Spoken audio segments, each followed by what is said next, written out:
Hello and welcome to the Ice Guys, brought to you by the National Hockey Now Network. This is the show that takes you into the world of the National Hockey League. Every game, every day, from a betting perspective. With pro sports handicappers, Ian Cameron, Alex B. Smith, and various guests from the world of hockey and sports betting.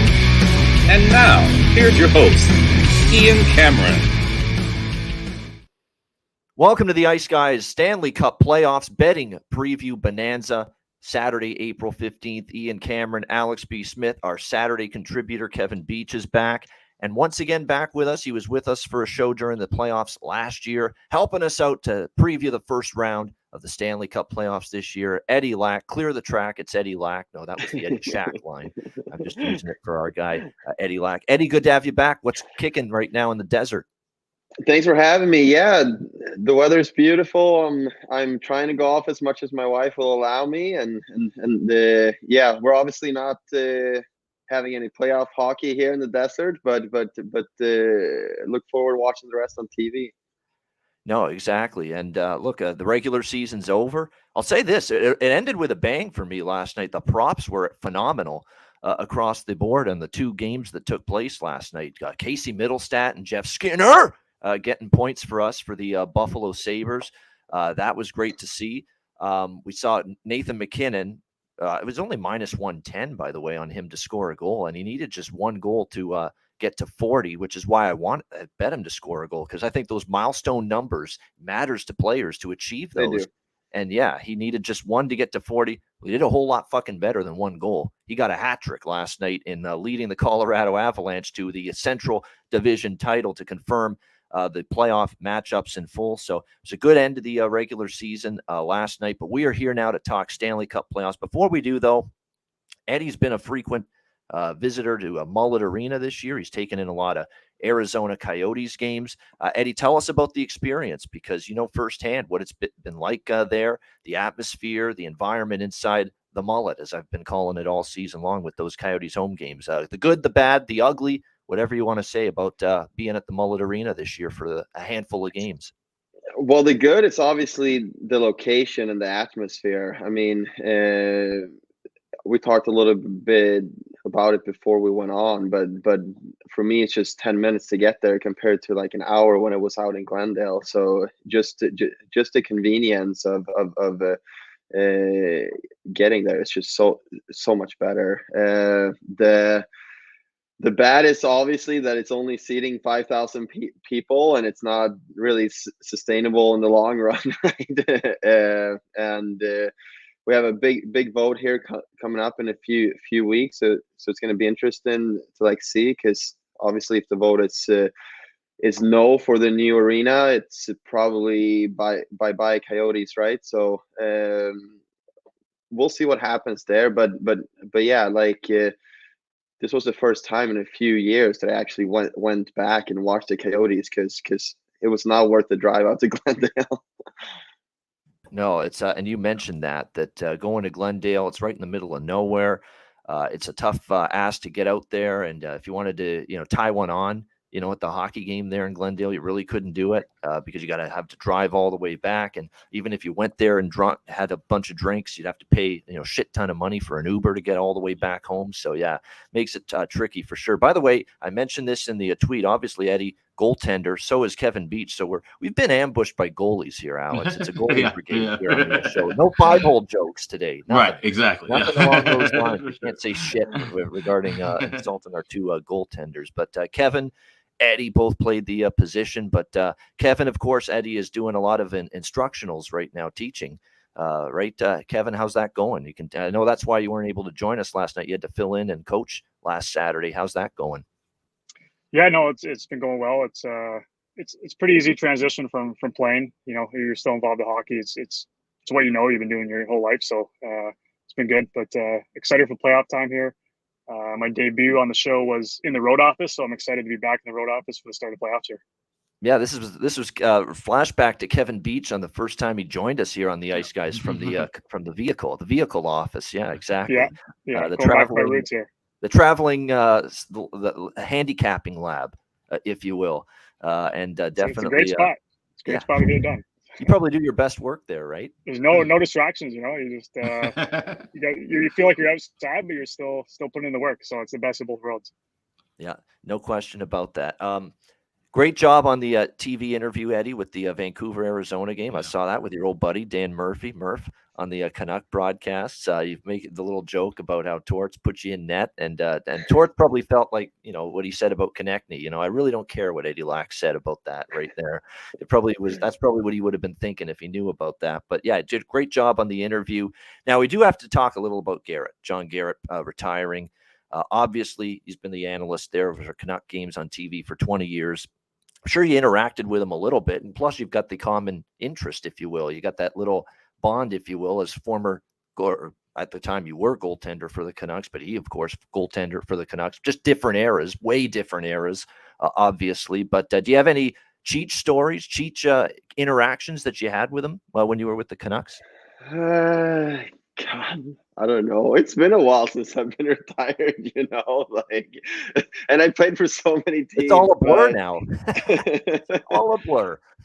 No, but I love Cheech, and he was.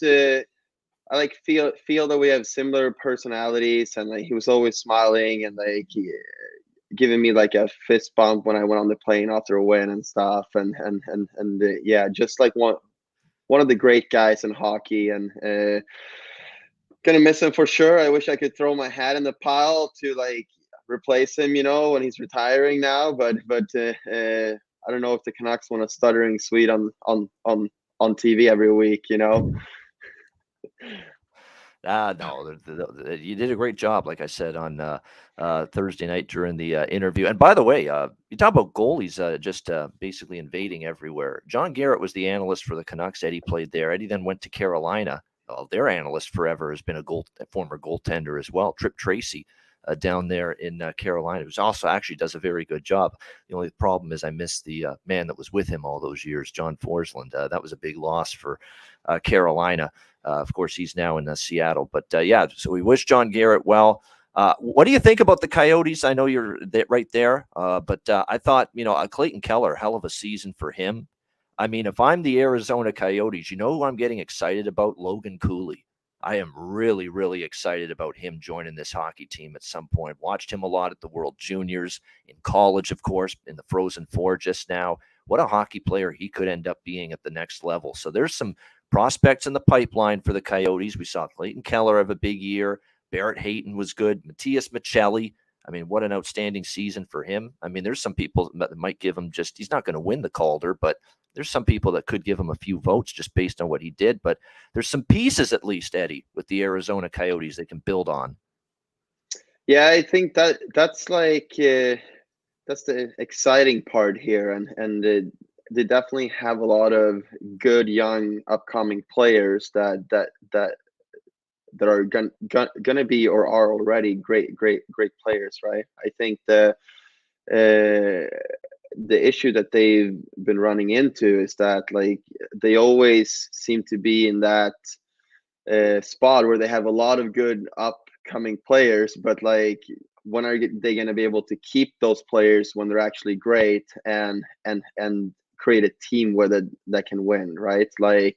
That was 2 or 3 years ago, right, where they went to the COVID playoffs, right? And they did, yeah. Beat Nashville. That was, yeah. Mm-hmm. And that was probably their best team that they had in 10 years, right? So it's tough. The new rink is gonna help if it happens, and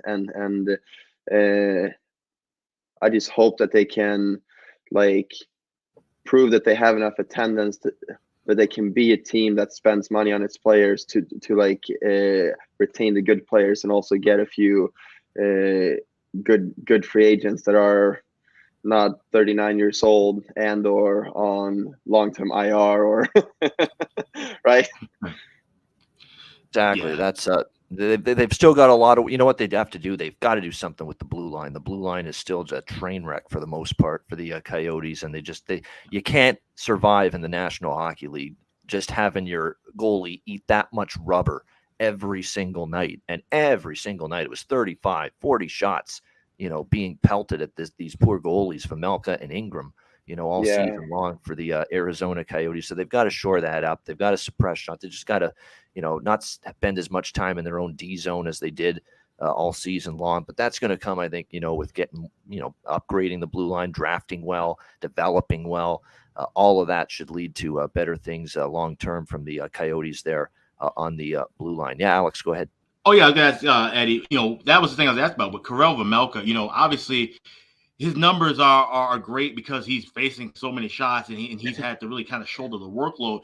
Is he a quality goalie, an elite type of goalie? Like, is he the kind of guy maybe, if he gets moved elsewhere, could have like a Linus Ullmark kind of a season, all of a sudden he's, one of the top goalies in the league? Or is he, where do you assess Karel Vejmelka? So I've said for like the past year that I think he's a top 10 goalie in the league, and with the amount of shots that he's facing and the quality shots and everything like that, that's the thing. It's the quality too. These are danger chances like crazy that the Coyotes are giving up nightly. Yep. He's a really, really good goalie. And I don't know, but the Coyotes have like a history of bringing forward good goalies as well, I think. It would be interesting to see what he could do on another team, but I am hoping that he would stay here and I would have something fun to watch, instead. So right. I'm hoping that the team can just kind of go up to his level instead of him having to go somewhere else. Yeah, no doubt. What do you think, Kevin, with Karel Vejmelka? Is it just a simple case of, put him in Carolina instead of Arizona, where, the defensive play in front of the goalie is so much better, and he probably as a goalie could be so much better as well? Well, definitely the amount of games that he either steals or just keeps his team in the game when he's just getting shelled is definitely something to notice. I mean, there is that adjustment where now if you are on a better team, you have to be able to play when you're not seeing as many shots. So that is an adjustment, but for sure it's an eye opener when you see how many games that they shouldn't be in the game and he keeps them in it and they find a way to win. So on one of the top teams in the league, he could be up there in the top 10 of the league for sure. I agree with Eddie there. Yeah. And a couple of news notes, and then we'll finally get into the playoff previews. We got 8 series to get to, but Peter Laviolette and Washington mutually part ways is what the report stated. I think he was ready to move on. He doesn't want to be part of a rebuild. I guarantee you that. Peter Laviolette's been a coach that's always been in a contention type of mode, always a playoff coach looking to win a Stanley Cup, going back to when he was with the Islanders in his first job. And then, of course, Carolina, where he won the Stanley Cup. Philadelphia got to the Stanley Cup final against Alex's Chicago Blackhawks. The goal that went in that we didn't even know it went in, that Patrick Kane scored to end that series. And then, of course, Nashville took them to a Stanley Cup final as well, where they lost to Pittsburgh. And here in Washington now, where it wasn't nearly as successful, but I think he didn't want to be part of a rebuild, and I think they were ready for a change as well, the management of the Capitals. So I truly believe it when it says, they parted ways mutually. I think that's probably how it played out. And Brad Larson also not coming back. He was let go by the Columbus Blue Jackets. So those are the words. And the problem now with Columbus is who's going to want that job? That's the thing. It's always location, the area, what the team is at right now. Things might change though if they land a certain, number 98 though in a few weeks in the NHL draft lottery, Connor Bedard, and all of a sudden, every coach known to man might be jumping at the chance to coach Columbus, and Connor Bedard leading the way. But I don't want to talk too loudly about those possibilities because I can just see Alex just cringing right now as a Blackhawk fan. Don't you dare say that Columbus or Anaheim or some of these franchises are getting Connor Bedard. So, but what do you think, Alex, of those moves? Laviolette being out and Larson being out. Yeah, I mean, with Laviolette, like I said, he's not going to be, sticking around for what's going to be, I think, a lengthy rebuild for Washington, and especially once Ovechkin's done. That's when we're probably going to see everything just kind of, rebuilt from scratch. So it makes sense. He's an older coach and has been successful everywhere he goes, so he'll bounce around somewhere else. I said maybe if Columbus were to land Bedard, maybe he goes to Columbus. and fills that spot with Larson. I think Larson still has a chance to be a good NHL head coach. Maybe he could use some time in the AHL. I mean, he wasn't, brought into the best of situations, obviously, with this, Columbus team. Like you said, they always have a tough time signing guys and bringing guys there. So, that would be a big change for them too.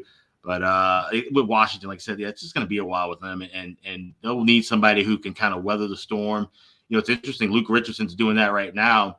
Be interesting to see maybe a couple of years down the line, he bounces and goes somewhere else, and the Hawks maybe get a more experienced coach. So this could end up, I don't know why I'm saying this in my head, this could end up being kind of a carousel thing. Maybe Laviolette takes a TV job for a year and then gets back into coaching. And like I said, I like what Luke Richardson's done with the Hawks, but I think he's that kind of a guy that can build a team. I don't know if he can really carry a team through. He would probably be a better fit in Washington, where Laviolette might actually be a better fit if Chicago can get the rebuild going quick. So. Yeah, it's going to be interesting to see where they end up. And, of course, the draft lottery is right around the corner. It'll be early in May. All right, now the good stuff. It's time to talk Stanley Cup playoffs. This is an open-ended preview show. Like, we're going to go through each series in the first round. There's 8 of them. But whatever props you want to talk about, if you want to talk about futures to win the conference and the Stanley Cup, I've already bet a bunch of them, a few of them before the season. I had the one that's already gone is Calgary. Motherfuckers. But I'm still mad at them, Calgary. Sick of their 42 shots on goal every night and 1 goal to show for it. The Calgary Sternums, Eddie Lack. I don't know if I told you that already in our text, but I've called them the Calgary Sternums all year. And do you know why that is? Because they're so good shooting the puck right into the sternum of the goalie every single time. No creativity. They don't elevate it. They don't look for the top corner. They don't look to roof it under the bar. No, it's the Calgary Sternums because they shoot it right into the crest, right into the chest of the opposing goalie. It's been the running joke all year, Eddie, with the Calgary Flames for us on this show. Do you think it's a coaching or a player issue? It's. I think. Well, did Jonathan Huberdeau, like he said it in the press conference yesterday, did he lose his skills in 1 year?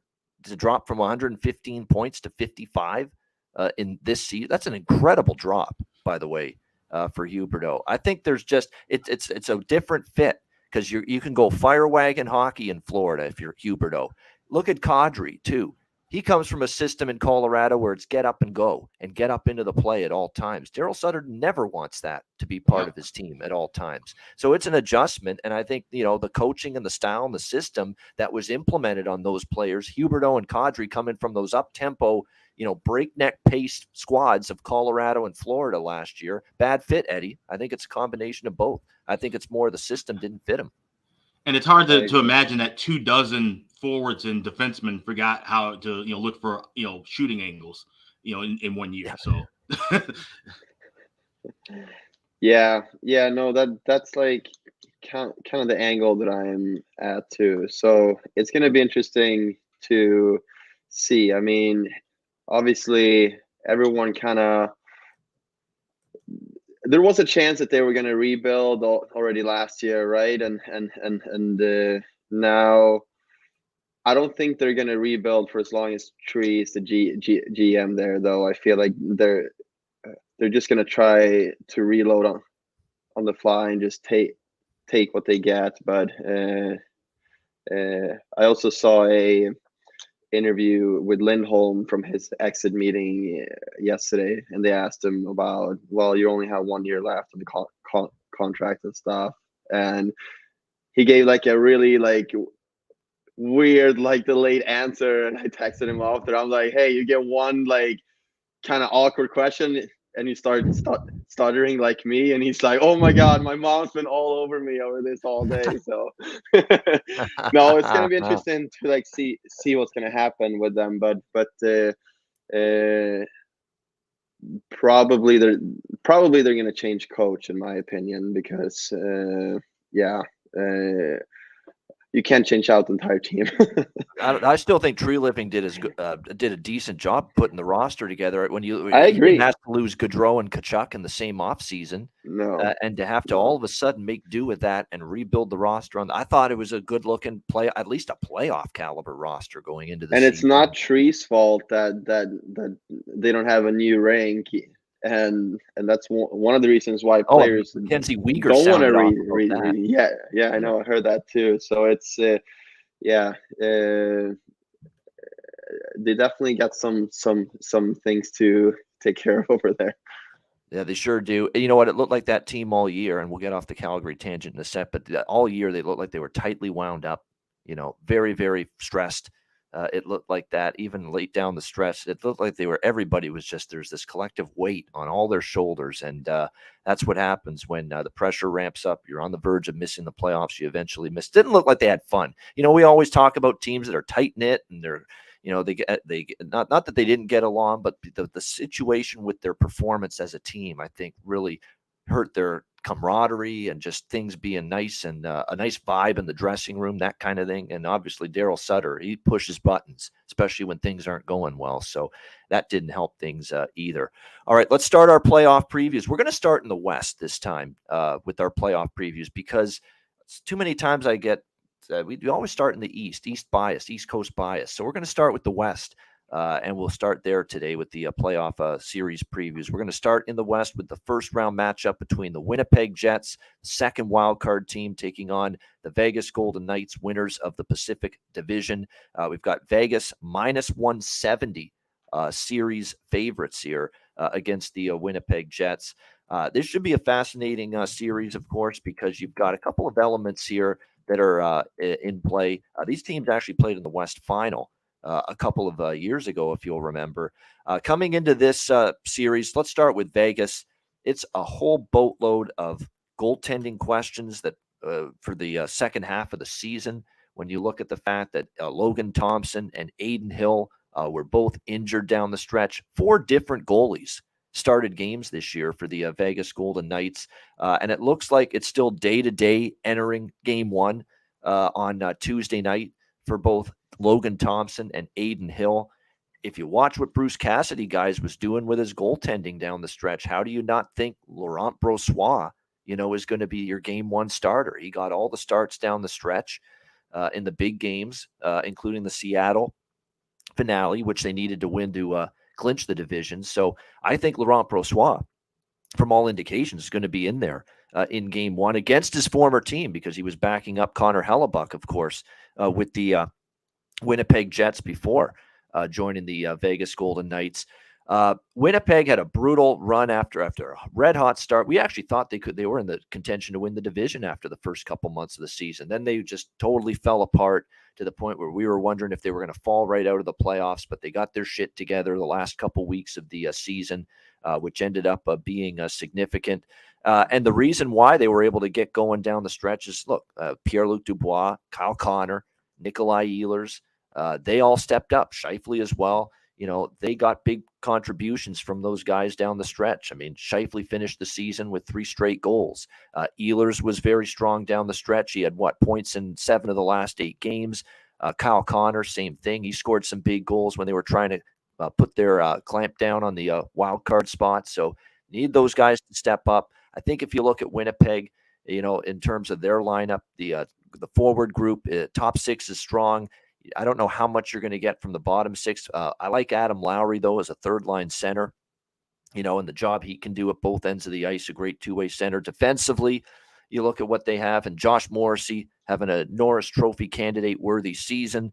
Pionk, Brendan Dillon, Dylan DeMello rounding out that blue line. Dylan Sandberg, and we'll see if Nate Schmidt, the veteran's good to go. For Vegas, I still think Vegas has the better blue line, 1 through 6. Martinez, Pietrangelo, McNabb, Shea Theodore. These guys have been around quite a long time. And we're going to get our first glimpse of Jack Eichel in the playoffs. This is going to be his very first time in the playoffs. He'll probably be fired up for it. This is a series where, more than anything, I haven't bet a prop yet. I think Vegas is going to end up winning this series. I think it's tough to gauge, because Winnipeg with Hellebuck in net and the way they were at least a little bit better defensively down the stretch, they could make this a closer series than expected. But I'm still going to side with the Golden Knights here to get through the Winnipeg Jets. I think in 6 is kind of what I have around my thought process about how long this series could go. So I might bet an exact games prop here in this Winnipeg Vegas series, the series to go to 6 games. There are FanDuel, DraftKings, all the major books. You can bet that plus 200. I think Vegas and 6 is kind of what I have in my mind here in this series. Alex, what do you think here? Jets, Golden Knights. Great minds think alike. I have this series going 6 games. I got plus 205. I don't know if Vegas wins this, though. And it's funny because as much as I talk shit about the 4 wildcard teams, that says it's the worst wildcard grouping since they've changed the format. Now you got teams, that are the top seeds that have question marks, and this goaltending thing now with Vegas, I think it might be an issue. Obviously, it's a huge edge for the Jets with Hellebuck.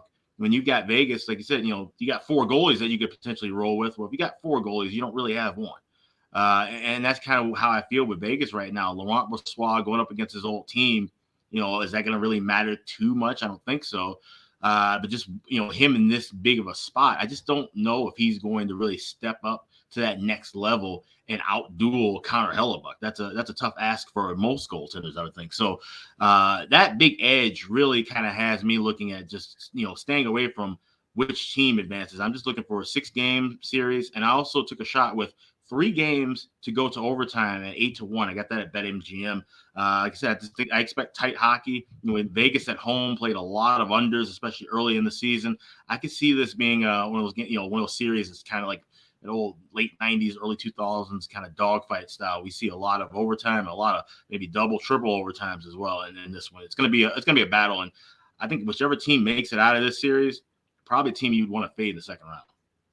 Yeah, it'll be interesting. Yeah, I think there's a puncher's chance for Winnipeg just because, of the situation where it's Laurent Brossoit and Jonathan Quick until further notice, until, either Logan Thompson or Aiden Hill are suddenly cleared, to be in the pipes for this series. So that's still, when you compare that with Connor Hellebuck, that could be an advantage for the Jets. But I still like this Vegas team, the way they played. I like the way they played and the way Bruce Cassidy coached this team with all the goaltending question marks. Look at how they played at both ends of that. They were very good. And I think I'll take their team still over Winnipeg. But that goaltending question mark, does hang over this series a little bit. Kevin, what do you think here? Winnipeg, Vegas. Yeah, this is going to be a good series. In my bracket, I have Vegas in 7, but it's not a price I want to play on a bet for them to win a series. I agree with Alex. It's going to be a lot of close games. I think it's just too close for me. The one that pops out is the series leading goal scorer. The 4th best odds, Mark Scheifele. Okay, I don't know if I'm missing something. Eichel's first. I think he has 1 goal in his last 10. There's no way I'm betting Eichel. That price on Eichel to be the leading goal scorer in this series is totally absurd. I mean, you can bet it if you want, but there's no value there. Vegas doesn't have a 30-goal scorer. So Scheifele at plus 900. He's scoring his last 3 goals of the season. By far having the best season as a goal scorer here. I like those odds a lot. So my one bet of the series is Mark Scheifele plus 900 to be the top goal scorer in the series. Yeah, good stuff. At 12-1 at DraftKings, actually, plus 1,200 with Mark Scheifele to be the leading goal scorer there. So a really good price, no question. Wait a minute, that might be most points. Okay, let me see. Okay, that was most points. What do they have as most goals for Scheifele? Oh, they only have plus 600 for most goals. So you actually have a better price, Kevin, with your bet on Scheifele there, plus 9. Yeah, I'm looking at it on FanDuel at the moment, and it's still plus 900. You know who I'm going to go, and that reminds me of a prop that I do like, and I was going to get to it at the end, but I'll get to it now since you mentioned it. And Kevin Beach and Eddie, I told Eddie this too. Kevin Beach is a prop guy more than anything. Like, he'll bet more props than actually side, which I like at this time of year. Like, I'm going to be hot and heavy with the props throughout the Stanley Cup playoffs, and same game parlays. We'll put a bunch of those together. My plan is to have one for every game, honestly. Same game parlay, every game, every series, and we'll see how it goes. But as far as the points, the leading point getter for this Vegas Winnipeg series, I'm going to go with at a nice price, Riley Smith at 14-1 for the Vegas Golden Knights. How many times did we see Riley Smith, or how many times was I on a Riley Smith player prop for points down the stretch? Like, he was really good, and he was injured. He missed some time, came back, and he started to produce again for the Vegas Golden Knights. I love that value. 14-1. Riley Smith, Vegas Golden Knights, plus 1,400 to be the leading point getter in this series. He's a top 6 forward guy. He's going to play on the power play. You look at the production down the stretch. He had 4 points in the last 2 games. Remember, he missed that time.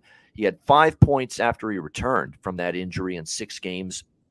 Look what he did before the injury. He was on fire. He had 1, 2, 3, 4, 5, 7, 8, 10, 11, 12 points in 10 games right before he got injured and missed those 4 games back in, I believe it was, late March. So overall, you factor in what he did before the injury, a respectable 5 points in 6 games after the injury. He's live. He's very live, I think, at plus 1,400, Riley Smith to be the leading point getter in this series for the Vegas Golden Knights. Eddie, what do you think here? Winnipeg, Vegas? Yeah, I have to agree with you. Vegas in 6. Obviously, a little bit question mark with the goalie, but I've always liked Brossoit throughout his career, and obviously he missed most of the season with injuries and stuff, but came back, and I think he's been really good at the end. So I think that Vegas in general just have a lot better team, and I think it's going to show. Yeah, like in Vegas, it's hard not to like the Vegas squad, top to bottom more. And they, based on the wonderful, this is the number 1 seed in the Western Conference. And that's what's remarkable, right? That they're the number 1 seed in the Western Conference. They beat Colorado. They beat other teams out for that with all the injuries and all the man games lost. And it's not just the goalies anymore. Eichel missed time. They had Theodore. They had Pietrangelo missed time. They had Riley Smith out for a bit. They had a lot of their key forwards that missed time. Mark Stone, who all of a sudden mysteriously might be back here for this series. We'll have to wait and see on that. But they were without Mark Stone, for much of the season as well. So all of a sudden might get all these guys, might get Mark Stone back and make this team even tougher going into the playoffs. That tells you how insane the Western Conference was this year. The 2 teams to win the divisions. I know Colorado lost over 500 man games. I think it was somewhere around 450 for Vegas. So it shows you the depth that they have, and of course, great coaching, just great overall organizations. But that's a wild stat. Probably something you won't see happen too often. All right, we've got the Seattle Kraken and the Colorado Avalanche now. Next series in the first round in the Western Conference. Colorado minus 260 series favorites here against the Seattle Kraken. Colorado should advance, but I'm telling you what, not exactly inspiring performances late in the season at times from the Avalanche. Even last night against Nashville, the defensive game hasn't been as stout, I think, down the stretch for the Avalanche either. I mean, every time they had that great start against Nashville last night in the clinching game for the Central Division, and they just kept letting Nashville back into the game. And eventually they needed the Nathan McKinnon hat-trick goal to finally win it. So it'll be interesting. And as good as a season as Alexander Georgiev, has had for the Colorado Avalanche, coming over from the Rangers where he backed up Shesterkin, and good numbers, 2.53 goals against, .918 save percentage, first playoff foray for him, as a starting goaltender.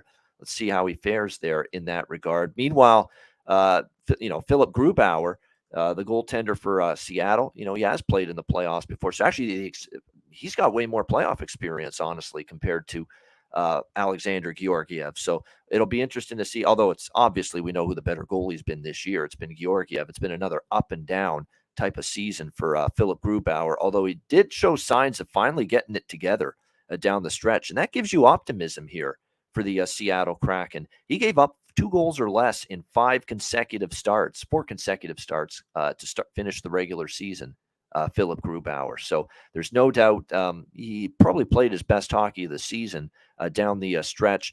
I think if you're Seattle, Jared McCann, who's been just incredible for them. Matty Beniers has kind of tailed off in the second half, and that's not shocking, right? Coming straight out of college, you're playing your first 82-game regular season. There may be something to be said about him hitting a bit of a wall.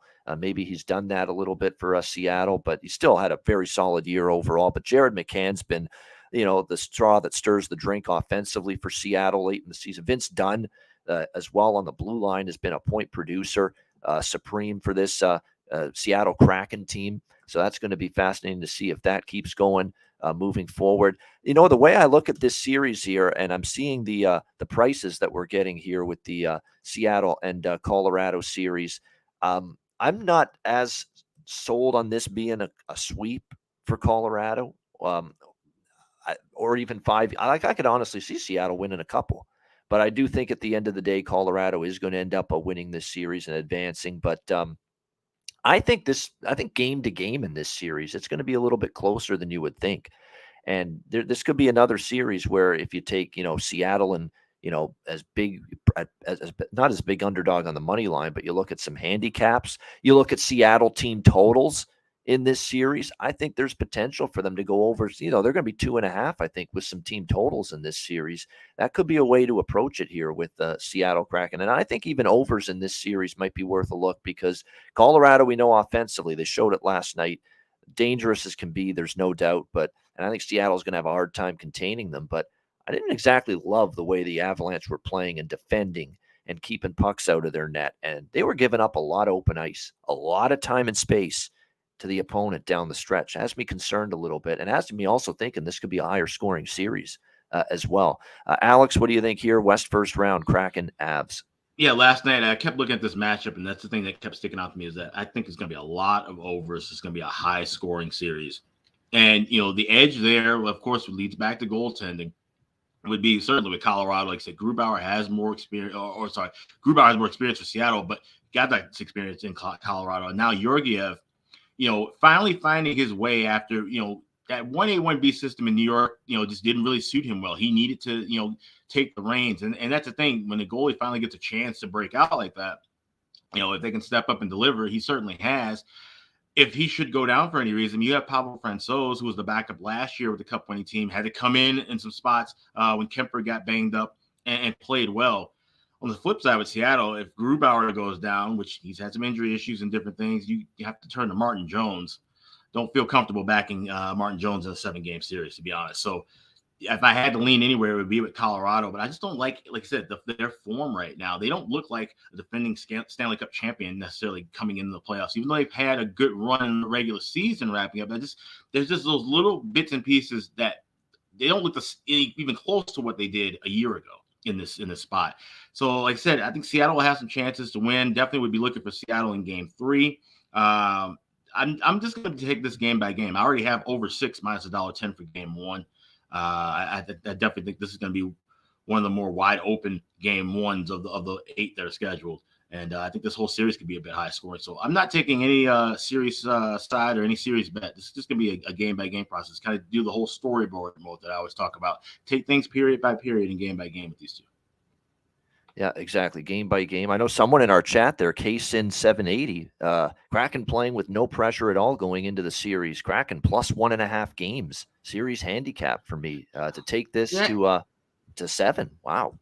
And we'll see that right in Game 1. We'll see if they're playing loose and free, or if they're caught in the moment, being the first playoff series against the defending Stanley Cup champions. We'll know that in the first 20 minutes, I feel. Yeah, and how healthy is Cale Makar? It's true. That's going to be a big looming question going into this series because, again, he didn't play basically at all down the stretch. They say he's going to be back for the playoffs, but you're talking about a lower body injury. You're talking about he's been banged up in multiple ways this year, suffered multiple stints away due to injury. So, how healthy is – and Cale Makar, again, is such a big component for what makes the Avs go.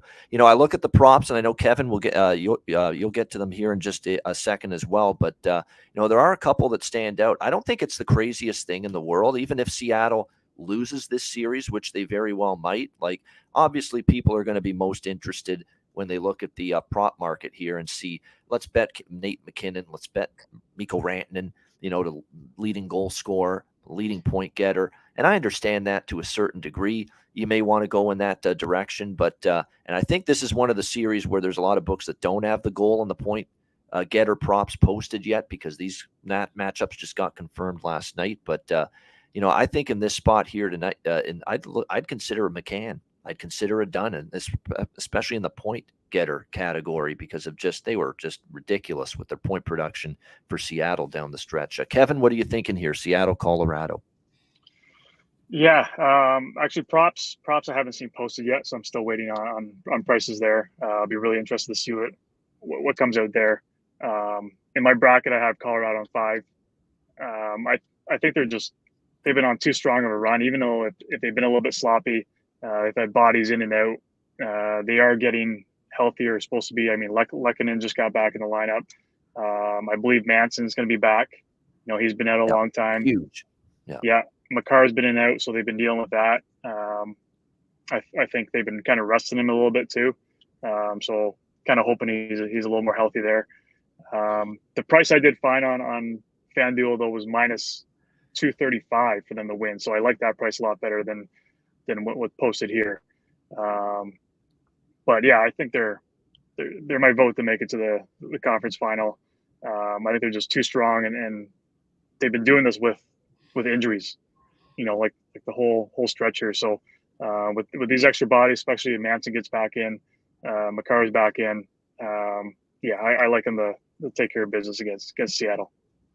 Yeah, that is so one thing. I will play that. I will play that price, even though it's a price to play. I'm confident enough in them that I will play that price for them to take the series. And and everybody's got their own opinion on what value is. Like Kevin just said, minus 235 for him's value. It's a good price in this series with the Avs, even laying a number like that. So it's up to each individual, definitely, in terms of what they vision, you know, as value in the price as far as the series numbers. But when I look at it too, as well as for Colorado, talked about, like I say, I didn't love their defensive game down the stretch, but there is one guy that can instantly make it a lot better.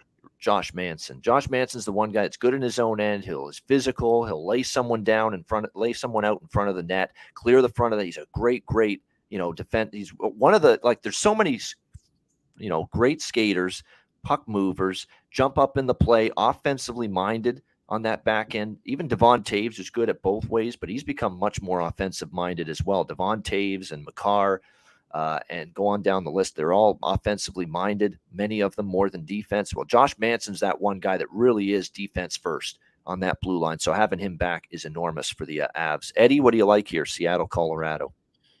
I like Colorado. It obviously depends what happens with Makar. I mean, he is one of the top players in the league. He was the best player in the playoffs last year. So to me, it all kind of depends how healthy he is and if they've actually been resting him and he's close to 100% here. I mean, I don't think it's going to be even close. I think it's going to be 5 games probably before Colorado wins. But big question mark with the health on a lot of players on Colorado, and that's kind of what we see throughout the board with teams that go far or win the year before. I mean, we saw how beat up Tampa Bay was in the finals last year too, right? So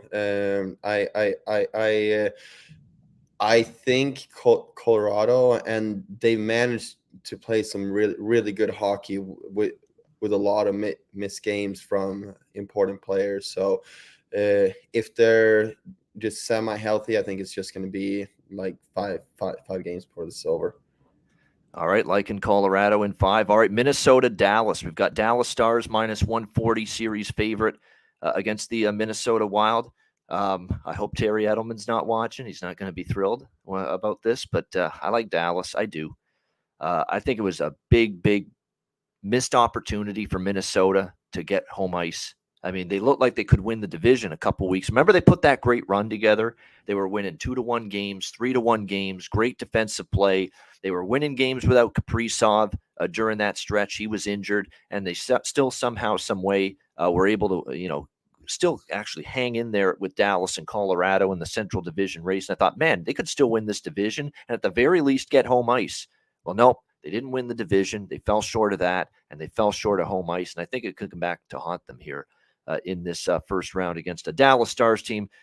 They're not there. I don't think, to me, there was many teams playing better than Dallas down the stretch. I mean, I was very impressed with the Dallas Stars. If you look at Dallas and their shortcomings last year, when they lost to the Calgary Flames in 7 games in the first round, they were right there, but they were only right there because of Jake Ottinger. Let's be real.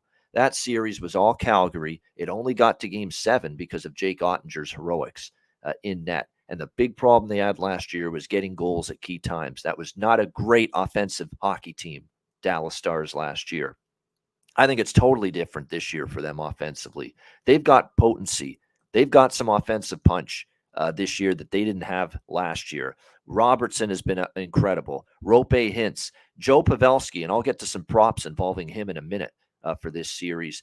Mason Marchment, Max Domi, Tyler Seguin is healthy again. Ben was good down the stretch. The young 19-year-old rookie, Wyatt Johnston. What an incredible first season for him. This guy hasn't even turned 20 years old yet, and he had 24 goals, 41 points in his first NHL season.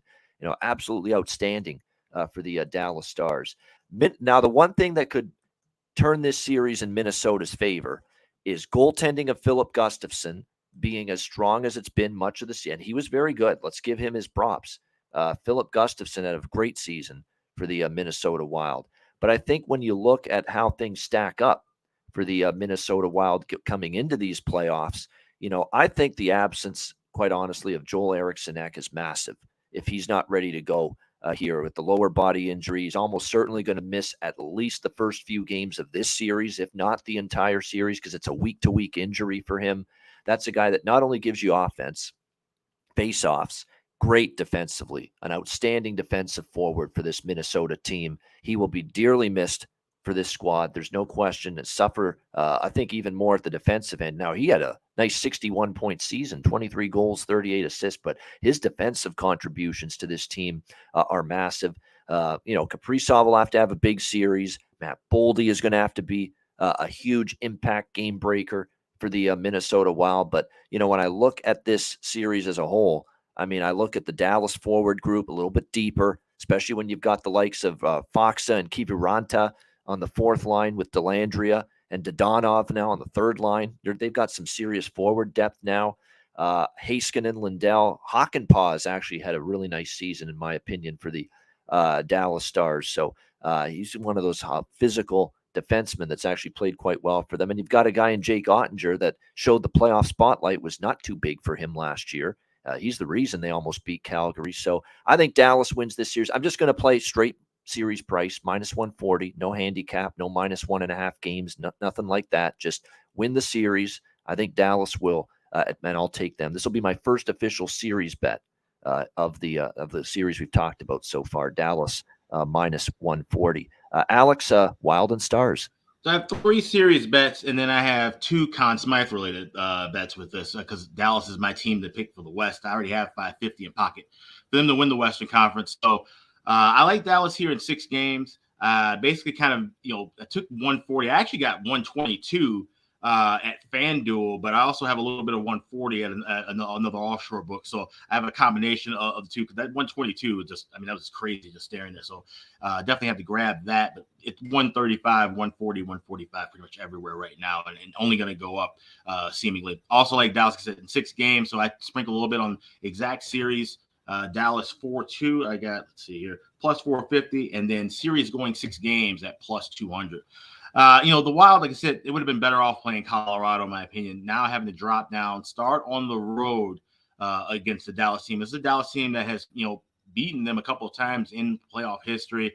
Obviously, it's so funny being out last night, and I even see it on Twitter today how a lot of Wild fans say, they should bring back the reverse retros, because they're playing Dallas and get that momentum going. Of course, everybody here in Minnesota hates the Dallas Stars for that reason, but it's just, it's unfortunate. Like I said, Joe Eriksson Ek, the only injury I think that's of a bigger impact in the playoffs, you could say Landeskog, like say he's missed a bunch of time. It had to be Svechnikov in Carolina. I think it's the same impact. Like I said, Eriksson Ek is going to be missed in literally every facet of the game, but especially I think you said defensively. I think his offense is going to be missed because he's that guy that gives you those dirty goals in front, right? He's the guy who, when it's empty net, 30 seconds left, and you need to force OT. He's the guy who usually gets that kind of goal, or he's the guy in double OT who all of a sudden gets a deflection and scores a game winner. Like that, those little intangible things. He's that kind of a playoff player, and so to not have him for this series is massive. And then you flip it to Dallas. Like you said, Jake Ottinger can steal a series on his own, but he doesn't need to do that this year because they've got Jason Robertson, Rupe Hintz, Joe Pavelski has kind of found the fountain of youth a little bit, scoring goals of late. This offense can They can dance with anybody, and they can play any kind of style you want. If you want to get into a 2-1, dogfight for 6-7 games, all right. Well, they got Ottinger to stick around with that. They got a decent defense. If you want to make it a track meet, and this is a 7-5, 7-4 kind of game, Dallas can bring that too. So every which way you look at this, Dallas has the clear edge. And like you said, the question marks in goal with Minnesota. We've talked about it ad nauseum for the last month and a half. We all believe it should be Phil Gustafsson getting the start. Not just because he's been the better goalie, but also just situationally, if you have to bring in the other guy, it just makes more sense to bring in the 3-time Cup winner and veteran Marc-Andre Fleury off the bench than vice versa, where Fleury gets, say he gets run out in the first couple of games, and now you have to rely on this kid who, last year only played just over 1,000 minutes. Now he's played 2,000 minutes this year, and now you need him to step up and save the series. That's a tough, order for a young guy. I just think you go with Gustafsson. He's the hot hand, and if you need to make the change, now you have someone you can rely on, in a higher pressure situation with Fleury. But with that all being said, Dallas in 6. I don't think this is, like I said, wild to get one of them at home. Definitely one of those games, one of those series where you might see a lot of OT because these two teams played OT virtually all year long in the regular season. You're reading my mail, Alex. You're reading my mind right there. Lots of draws. And this is one I wouldn't even look at playing the fixed guesstimation for overtimes. This is one where you probably just sprinkle it individually every game. You just adjust how whether it's a half unit or a whole unit or a quarter unit, how much you put on. But I'll probably have some piece of the draw in every game in the series. Me too. I'm right there. I'll probably be on the draw in every single game. And again, all you got to do is if a couple games in this series go to overtime, you're going to be profitable because the draws are plus 300 minimum. Great prices. And I was saying, Eddie, last night, I mean, basically my profitability has gone up tenfold this season in the NHL with these draw bets in the second half of the season. These games to go to overtime at plus 300 or better. Like I know I'm sitting on over 20 unit season of profit so far in the NHL. There's no way I'm near that without the draw bets that have cashed for me here in the second half of the season. It's been a big part, of building that profit unit size up the way it has. And this is the penultimate series in the first round to look for some draws and games to go to overtime because Dallas will win the series, but I think all the games are going to be competitive. They're going to be close games. They'll be 1-goal games a lot of the time. As far as the props go, which is a good segue to Kevin, there are a couple that stand out. As far as Conn Smythe, I can't turn down like a Jake Ottinger at FanDuel at 45-1. Like if I think Dallas is going to make a deep run in this tournament, in the Stanley Cup playoffs, 45-1 for him to win the Conn Smythe is amazing. Even for Jason Robertson, 45-1. And if you really want to get creative and really bargain, go dive into the Ian Cameron bargain bin, you go to Joe Pavelski at 100-1 even, because what is Joe Pavelski? He's red hot coming into the playoffs. This guy was unbelievable down the stretch, scoring goals, collecting points. And what is Joe Pavelski as well? A playoff performer. Every single year he elevates and he steps his game up in the playoffs and he plays his best when the games are the biggest every single season. So I think he's a decent look for the Conn Smythe. And as far as the player props in this Dallas and Minnesota series, I'm going to look at a couple of Joe Pavelski props in this Dallas and Minnesota series once they're posted, because this series just got confirmed last night, so we're not going to see these up and available yet. But whatever the price may be, and I think it's going to be a decent price, I would say you'll get 10-1 or at least or better. Joe Pavelski leading goal scorer, Joe Pavelski top point getter in the Dallas-Minnesota series. I love it. I think it's a great couple. It's two of my favorite series player prop bets going into this series, going into the first round, I should say. Pavelski to be the top goal scorer in this series, Dallas, Minnesota, and the top point getter. Whatever, and I think it'll be at least 10-1 or better, and I'll be on both of them. Kevin, Minnesota. Yeah, go ahead. I forgot to mention that with Robertson and Ottinger, those are my two Conn Smythe plays that I grabbed, and I didn't get 40, but I actually got 40-1 on both of those. But if you like Dallas to win the West, or you have that, you could take a unit and split it between Ottinger, Robertson, Pavelski, maybe throw in Rupe Hintz as well, because these prices are going to be cut in half, if not more, if they get out of this round alone. You're not going to get 40-1. Certainly not on Ottinger. If anything, probably go larger on Ottinger now, because that will turn into 15 or 12-1 just by them advancing to the next round. Yeah, exactly. You don't wait till the second round. You bet it now. If you feel strongly that they win this series and they make a deep run, which I think Alex and I kind of do with Dallas, yeah, this is when you want to bet them. Kevin, Minnesota, Dallas. Yeah, if I'm ever going to get on draw season, this is the time I want to do it. Yeah. I'm going to be betting unders. I'm going to be jumping on those draws as well for individual games. I think this is going to be the best goaltending battle in the first round here. You look at the save percentage, goals against average. They're both guys, Gustafsson and Ottinger, are the top of the list here. I think Gustafsson's going game one. Like, I don't think that's a debate at all. He's been so good this season. I think this is going to go 6-7. That Eriksson injury definitely hurts Minnesota big time. But I'm jumping on those draws. I'm jumping on those unders. I think this is going to be 2-1 games, even some 0-0 games going in the OT here. I think this is just going to be an awesome goaltending battle.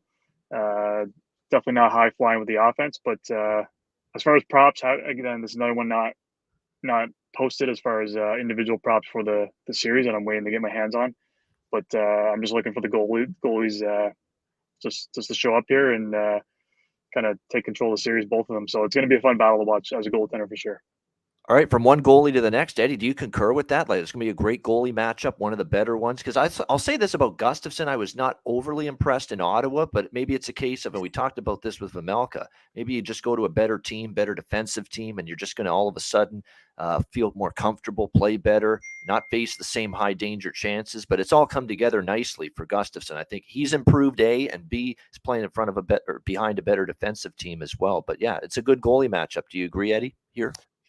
Yeah, I think so too. I just think like the playoffs in general is going to be really interesting seeing, because normally the total goals drops like a lot in the playoffs compared to the regular season, right? But we've had so many goals this season in the regular season, and like the game is so much more offensive now that it is going to be interested to see if that kind of continues in the playoffs or not. And that's why I'm a little bit concerned with the unders, because it's just like there's so many more goals now compared to like when. I'm always concerned with unders. Trust me. When I played, even, right, and I was like, God, I would look so good and it's so bad in this league right now, like, because it's so much offense and so many goals. But I really like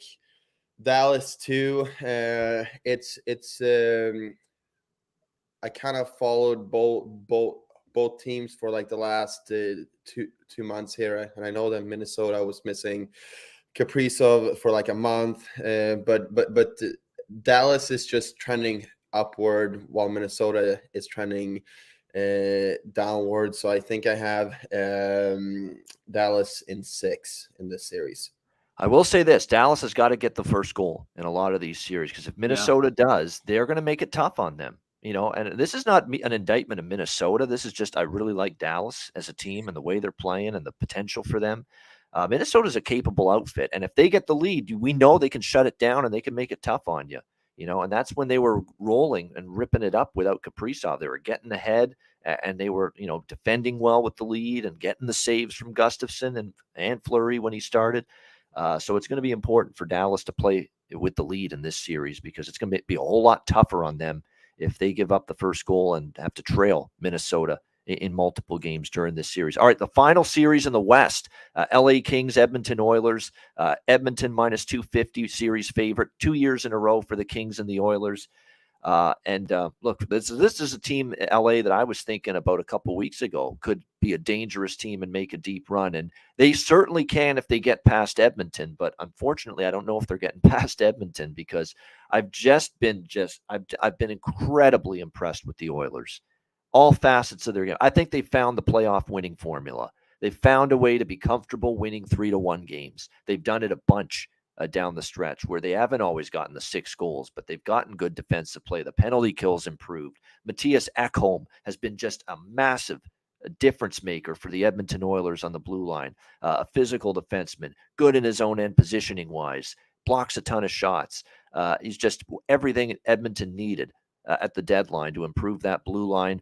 And, of course, Stuart Skinner in net for the Oilers has been absolutely outstanding and has finally given them saves that maybe Mike Smith and maybe Mikko Koskinen in past years could not give the Edmonton Oilers. So they're playing great. I mean, you cannot match them forward-wise with what they've got right now with the Nuge, McDavid, Hyman, Kane, Draisaitl, Yamamoto. And keep in mind, Kane didn't even play great down the stretch. What if he gets going? Matthias Janmark nearly had a hat trick the other night. Nick Bjugstad has chipped in offensively, and he's very good at the other end as well since they got him from Arizona. Klim Kostin's been a nice fit. They've got a Warren Fogle, Ryan McLeod, Derek Ryan, fourth line. And don't be shocked if they chip in a goal or two throughout the playoffs. I mean, it's just all of a sudden there's no issues about the depth now up front for Edmonton. Their blue line, of course, has been improved with Ekholm being there. Bouchard has filled in. He's just taken over from Tyson Barrie. He's been excellent in terms of running the power play, stepping up in the play, getting all those minutes that were Tyson Barrie's before he got traded to Nashville for Ekholm. He's been excellent. Kulak has played better. Vinny Desharnais gives them more of a physical, bruising defenseman on the blue line. Darnell Nurse's play got better down the stretch. And like I said, with Skinner and net, it's tough. This is a great series. I think it'll be a tough series still for Edmonton, but I think they'll prevail. I'm going to sprinkle on 6 and 7 in this series because even though I like Edmonton, I'm super high on Edmonton and love the way they played down the stretch. LA will not be a pushover. LA will push them. LA is too good to not at least push this series, and I think they will, but they'll fall short. So give me Edmonton, and I'll sprinkle on the 6 games and 7 games props in this series so that if one of them hits, I'm profitable. That's the way I'm going to go about it here. And by the way, if you look at the team stats and compare them, you've got Edmonton near the top in all the offensive categories, LA near the top in all the defensive categories. So you talk about a great matchup there. That will be fun to watch. One of the best offensive teams, one of the great power plays of all time, Edmonton, against obviously an LA team that's great defensively and actually a very good penalty kill. So what a matchup this should be. Alex, Kings Oilers. Yeah, this is going to be a lot of fun to watch. It's going to be, I think, one of those series that probably want to take game by game. The only things I'm betting right as of now, like I said, the series to go 6 and the series to go 7. I'll probably split up a unit between those two. I just see this being a deeper series. And I'm curious to know what Eddie and Kevin both think about the goaltending situations with these two teams. And just something that we've kind of talked about, maybe give us a confirmation, just an angle on this with goalies who may have not, heading into the season, thought they would be in the position of taking over the reins as a starter and getting this opportunity being in the playoffs. You could say that obviously with Stuart Skinner, but certainly even with Phoenix Copley, for example. I mean, a guy who, bounced around the minors and all of a sudden, getting into a rhythm with the Kings. And of course you had Jonas Korpisalo, who had been, trying to tread water basically with that bad Columbus team, but now looking, solid and kind of getting a new lease on life playing in the postseason. What do you make out of that? Is that something to kind of ride on, or just even as being a guy in the locker room, is that something that really kind of fires everybody up that says, yeah, this guy's really stepped up for us, even though we didn't expect that from him necessarily, not necessarily talent wise, but just that he came into that role and now he's taken over and we feed off of that momentum, kind of almost like how Anton Khudobin, it seemed like he just carried that Dallas team in the bubble. With his play. So is that something that, you tend to get that from some of these younger guys in these spots, or do you almost look at it as, wow, this is a big moment for them. Can they, step up and handle it after having a good regular season? Yeah. Eddie, you want to take that? Me? You got 2 goalies here. Sorry, I'm getting my TVs all put on. No, I think it's going to be a very interesting goaltending series because I don't think any of these goalies are elite. I think they're both Korpisalo and Skinner. I think they're starters in this league. I don't think they're elite. I don't think they're gonna by any means carry their team one way or another, right? That is my dog Panda. He's a little excited. That's all good. but no. Maybe we should be betting the Kings based on that. The underdog is howling here. We always say that like goaltending wins you playoff series, right? And I'm not Yeah. sure that that's going to be true in this series. I think timely goals and offense is going to win this series, and why would you bet against the best player in the league, right? So I have Edmonton for this. I think it's going to be easier than what people think. I think Edmonton is going to win in 5 games. All right, there you go. Liking Edmonton in 5. Wow. I'm giving LA a little more credit than Eddie is, but that's bold. 5 games. But I'll tell you what, Connor McDavid and Leon Draisaitl and Nugent Hopkins, too, 3 100-point producers on this same team this year. Absolutely incredible stuff, but a product of what Eddie said a second or two ago about this is just a more offensive team, this league these days, and a better opportunity to have that kind of stuff. 3 100-point players on the same team. Kevin, what do you think here? Kings Oilers. Yeah, I agree. And like a couple of weeks ago, I was a little more scared of the Kings here. I feel like they've fallen off and lost a little bit of momentum here. To answer Alex's question, like I think the Kings as a team did get a boost from Phoenix Copley, and I think it was a situation where his numbers were just so low. You look at Copley's season, like he was only .903 save percentage, and he went 24 and 6. So I think that was a big part of the team, just kind of finding their mojo, running with it, and getting a boost from a kind of journeyman younger goalie, and just riding with it. So I think that was more the team than obviously he was solid, but I think it was a lot the team kind of rode that wave.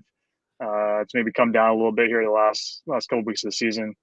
I'm expecting Korpisalo to be their guy game number 1. But I like Edmonton with the price. I found a price on the series minus 225. So I like that price a little better than the 250 posted. I'm going goals in the series. I'm going to play McDavid and Draisaitl against the field. So I got McDavid plus 300, Draisaitl plus 550. So I'm going to split and play both those 2 guys against the field. Feel pretty good about that. The other one's a sprinkle in here. I did find Conn Smythe. I was going to go with McDavid. He was 1,300. Then I had McKinnon. One to follow up was 2,100. I think those ones have moved since I checked it this morning. They have moved since I even looked this morning. So I think money's been coming in on them. But those are 2 I was going to throw on the Conn Smythe. And then I also have Western Conference to win the Western Conference. I have the Oilers at 450, and I have Colorado at 380. So those are kind of my plays there. So I got the Oilers on my bracket. I have them to win in 6. I do look for the Kings to take a couple, but I like the Oilers. I like the price in the series, and I'm going goals in the series. I'm going to go McDavid and Draisaitl against the field.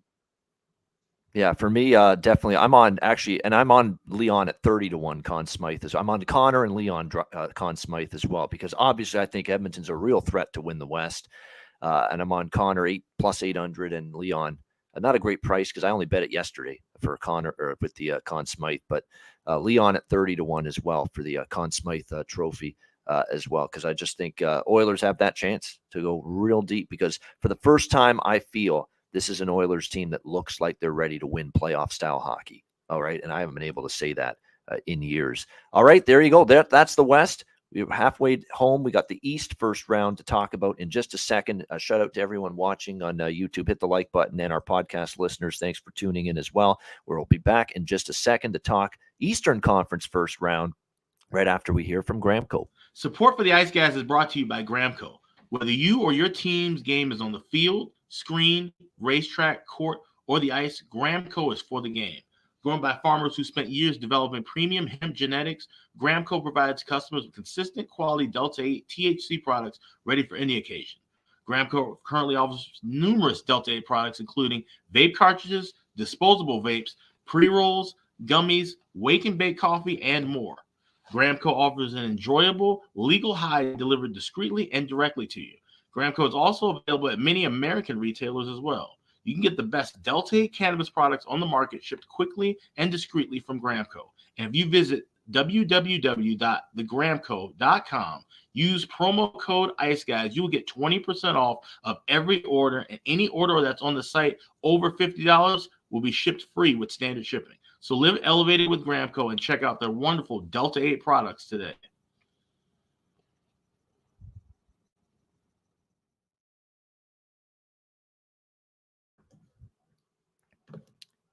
All right, we're back, and it is time to turn our attention to the East. First round, Florida Panthers, Boston Bruins. A lot of people, I'm sure, expecting possibly this to be a short series, but this is still the matchup of the last two President's Trophy winners. Of course, Florida won the President's Trophy last year, and Boston, of course, this year in their historical season with the most wins and points in a single NHL season. We've got Boston minus 320 series favorites in this one. Look, I think for Florida, there's so many question marks. I want to point out too about the LA series, Velarde and Fiala. I forgot to mention that.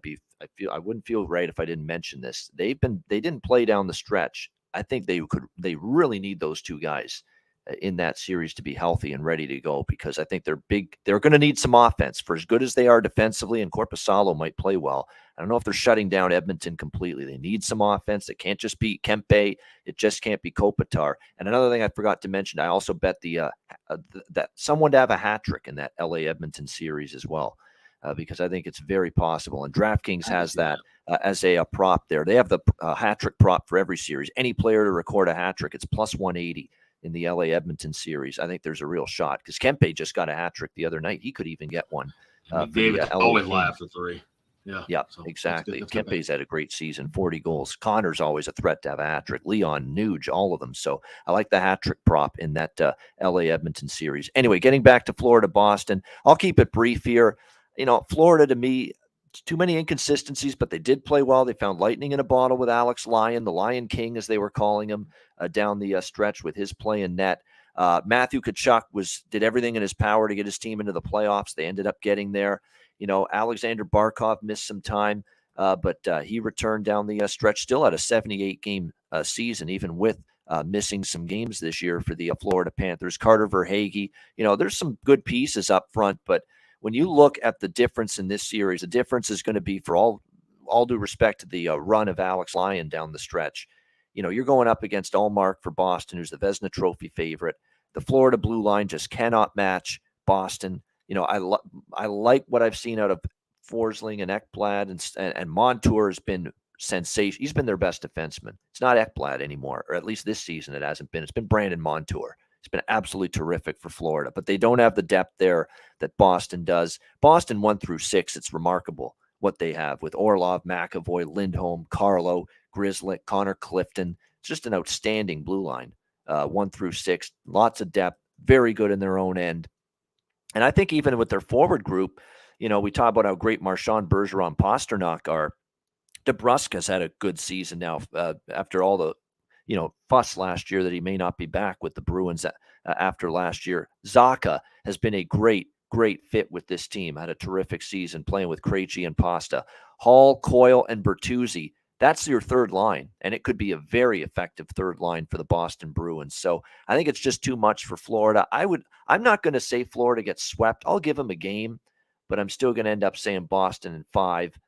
In this series, that they're just going to end up being too much. And I think the goal, as great as Alex Lyon, a story as he's been, in the playoff spotlight, if he ends up starting, we don't know that. Bobrovsky could be back, but that's to be determined. I think it's just going to be too much for Boston. And there is a prop that stands out to me. There's matchup props that you can bet for these series as well at DraftKings. And I think for this series, there's definitely one that stands out as far as the prop market. You can go head-to-head points in a lot of these series, and this is one that caught my eye for Boston and Florida. I'm taking Brandon Montour plus 100 to get more points in the series than Hampus Lindholm for Boston. Now, Lindholm's a good defenseman, but if you look at down the stretch, his point production was erratic. It was sporadic. It was all over the place. Brandon Montour was just a point machine down the stretch, and I think he's been jumping into the play a lot. If you've been watching the Panthers games down the stretch, I think he knows his contributions offensively from the blue line are going to be imperative for Florida to try to hang in this series. So I expect Brandon Montour to beat Hampus Lindholm in most points in this series. So I like that. I like that prop that's at DraftKings. Brandon Montour plus 100 to get more points than Hampus Lindholm. Alex, Panthers and Bruins. Yeah, I mean, I've been talking about this for a while. This Boston team's a wagon, and I don't think anybody's really. I think what he's on with the jersey. Yeah. Yes.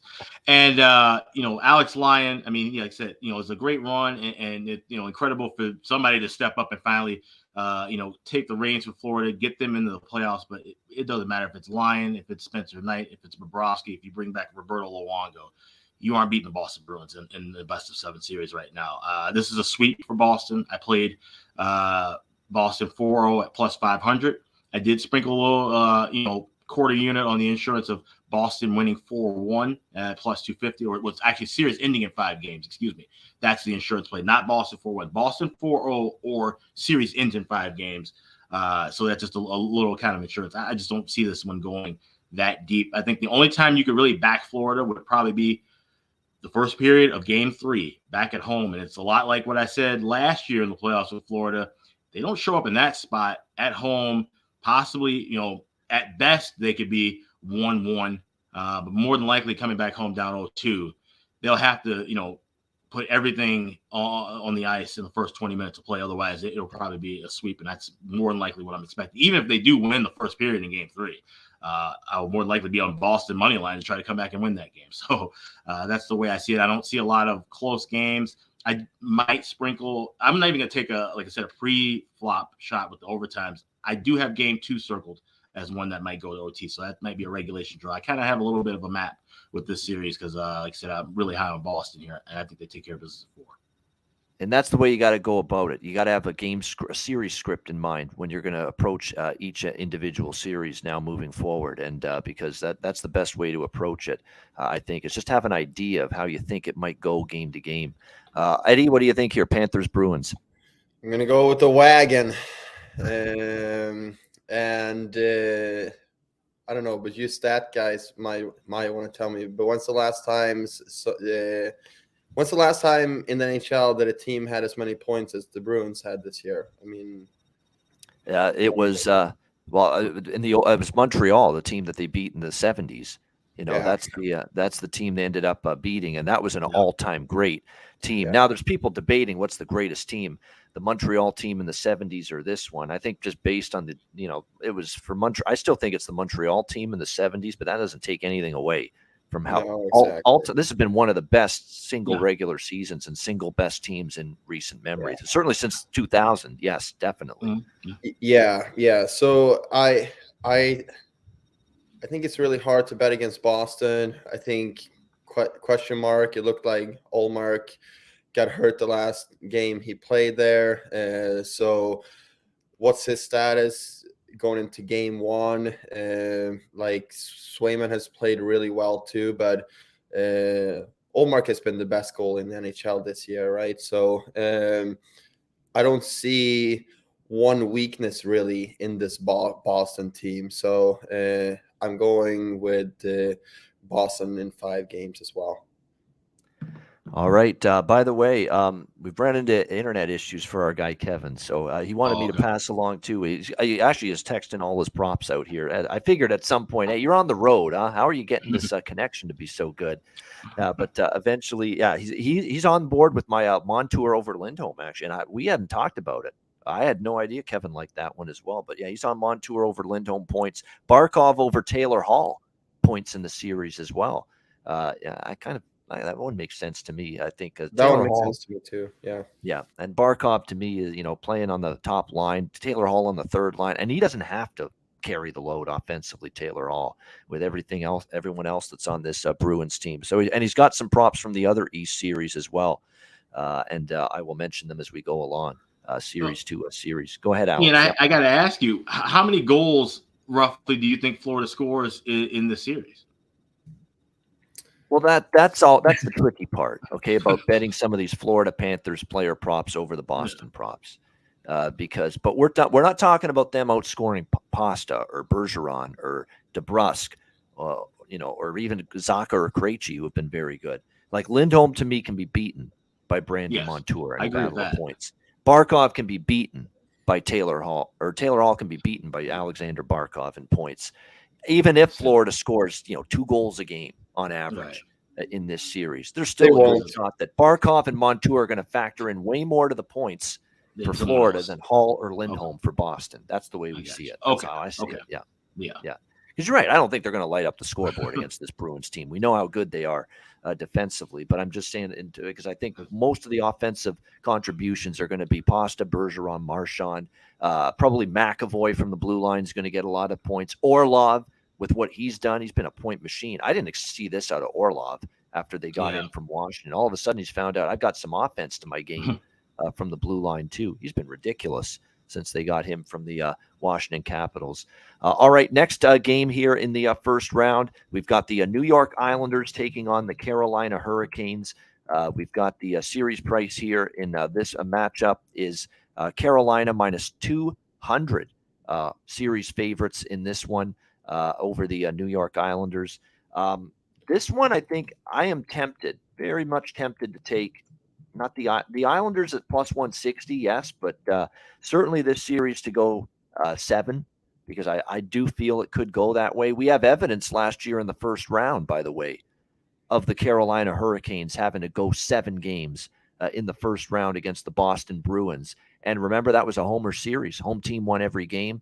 Carolina was undefeated on home ice last year in the Stanley Cup playoffs as well, right till the end. Of course, the final game when the Rangers finally beat them. But they were a great home team last year. But I could see something similar where Carolina holds serve at home. The Islanders are going to get such a strong boost from their home fans. We know how loud and crazy they are in the playoffs. You don't get a sense of the Islander fans being, a huge difference maker for them in the regular season. But in the playoffs, it's a different story. And it'll just be a question now that they're in the new barn, though, UBS Arena.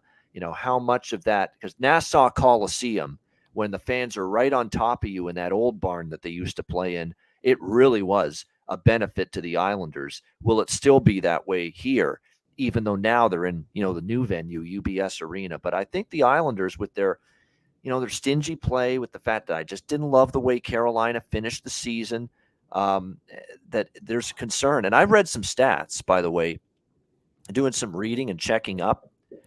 Expected goals, high danger chances, goals per game, all kinds of different offensive metrics and statistics for the Carolina Hurricanes took a huge drop ever since they lost Andrei Svechnikov to injury.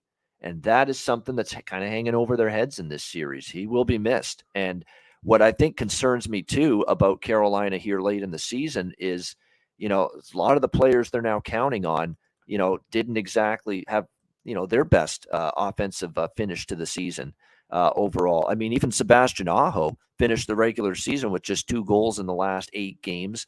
My guy Marty Necas kind of cooled off a little bit. He only had a couple of goals in the last 10 or 12 games during the regular season for the Hurricanes. Teuvo Teravainen with just 1 point in the last 8 games down the stretch for the Hurricanes. They're going to need more from all of these guys.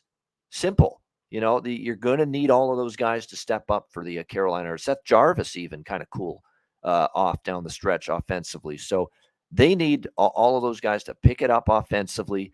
And the Islanders aren't going to make it easy on them. We know they can be stingy. We know they can shut it down, especially when they have a lead. And if Carolina gives up the first goal in certain games in this series, their offensive doldrums from so many of their key forwards down the stretch concern me, especially when you've got a guy like Ilya Sorokin in net, who's had an excellent season, obviously, for the Islanders. So I think there's a pathway for the Islanders to be very competitive in this series and also have a chance to win this series. So I'm going to go with the Islanders plus 1.5 games at minus 130. This is going to be a spread bet, probably a half unit on that, and a smaller quarter unit on the upset in this series. So that'll make our guy Nick Earl very happy.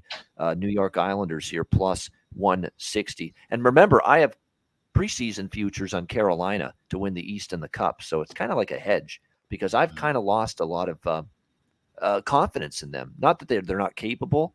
We know, and Rod Brindamore's a hell of a coach, but I've just seen enough from Freddie Anderson too. I think is going to be the starter in this series that I'm not comfortable with Freddie Anderson at this point in his career. I thought he gave up a lot of more soft goals. That he's five-hole Freddie, fucking five-hole Freddie down the stretch.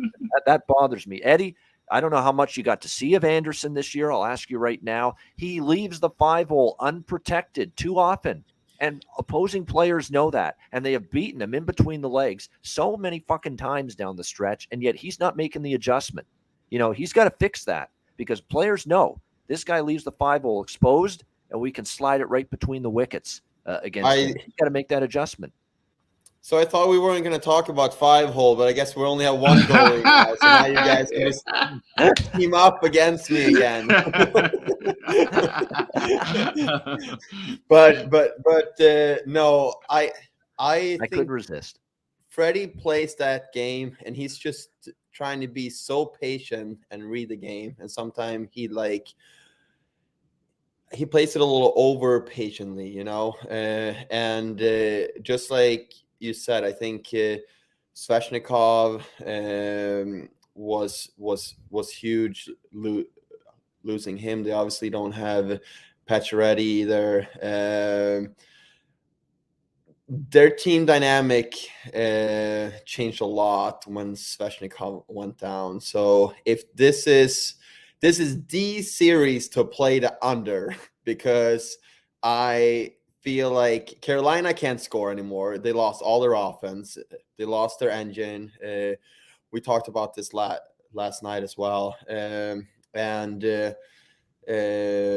Islanders, they obviously have one of the best goalies in the league. I don't know how this series will go. I hope that Carolina can figure it out and find out a way to score goals, but there's huge question marks, and like minus 200 is not appetizing for me at all. No, it's not. It's not appetizing for me. And like I say, I think there's enough concerns. Like if the Carolina's like minus 130 or minus 140 or even minus 150 in this series, I'm probably, Eddie, not betting the Islanders because I think that's more of a better representation of where this series should be priced. I'm not so sure this is where the series should be priced. They're pricing Carolina, I think, more on last year's success and 2 years ago than what we're seeing from them right now. And to me, that's too much. And we know one thing about this Islanders core, going back to when Barry Trotz coached this team. They can make a run. They've won playoff series. They've won multiple playoff series in years past in the Stanley Cup playoffs. So we know when they get in, they can be capable. And plus, Matthew Barzal, that's a great point from our chat. It's not a will he be back. He is going to be back. He will play in game one. He's ready to go. He's back for the New York Islanders. And look, he didn't have a great season this year, 14 goals in 58 games. That's not, I think you expect more from Barzal than that, but he still had 51 points in 58 games. He's more of a facilitator, more of a playmaker for this Islanders team. But still, even with the lack of goals, he was a facilitator. He still had 51 points, and he's going to absolutely help this team offensively. And he's likely going to play with Bo Horvat and Anders Lee on the top line here for the New York Islanders in this series. Alex, Islanders Hurricanes. Yeah, this is a great series to look at, and it's important why you should have multiple outs and be able to shop around, because I'm looking at two different things that it's essentially the same. I'm seeing series to go 7 games plus 210 offshore, but if I see a BetMGM, I can get over 6.5 at plus 225. You're pretty much asking the same thing. You need to go 7 games. So shop around and look for things like that. There's a lot of hidden gems you have to kind of decipher when looking at a lot of these playoff series props. And a colleague of mine actually alerted me yesterday that FanDuel is doing something really cool. You can actually predict the correct order of how a series goes, which, man, if I had this thing 10 years ago when I had the Kings Sharks series down pat, I would have cashed out nicely. If you were to take all home teams to win in this series, give you plus 4,800 right now at FanDuel. And they have this offered for all 8 series too. So you have to, scroll down and look around and see and mix and match. I probably will be doing this on a couple of series. And honestly, for the show's sake, I might take a little shot with this at plus 4,800. I'm going with all home teams winning here. And like I said, that means Carolina wins the series, which I think they can. I think this is going to be a messy, playoff series. That's what Carolina has done in this recent run when they're in the playoffs. They haven't made things real easy for themselves. It's always been kind of just sloppy dogfight style of hockey. And the same thing with the New York Islanders. All the deep runs they made, the bubble year, the back-to-back years playing Tampa Bay in the conference finals. They muck it up. They play tight in the neutral zone. They don't take a whole lot of risky chances. And like I said, now with Svechnikov out, where's the offense going to really come from in Carolina in waves? I don't see that happening. This is going to be a goaltender duel. And I know Sorokin obviously is the bigger edge, but I think Carolina, especially you talk about home ice, I think Carolina has a slight home ice advantage here. But both barns are going to be rocking and rolling. But I think that's what's going to help Carolina ultimately win this series. So if you like that and you think it's going to go 7 games, like I said, I took the shot with over 6.5 plus 225, but I also went with this fan duel. I like all home teams. So that's Carolina game 1, Carolina game 2, Isles game 3 and 4, Canes at 5, Isles win 6, and Canes win 7. And that's at plus 4,800 at FanDuel. That's 48-1. Home teams to win every game in that Islanders-Hurricanes series. I think it's worth a look. Eddie, we just saw this. Boston, Carolina last year in the first round. The home team won every game. It could be one of the 48-1 plus 4,800. That's worth a couple bucks. I'm in. Count me in.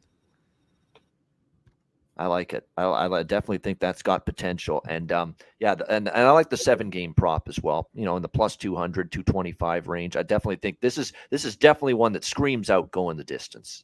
Islanders and the Hurricanes. It really does. All right, next up, we got 2 series left here in the East first round.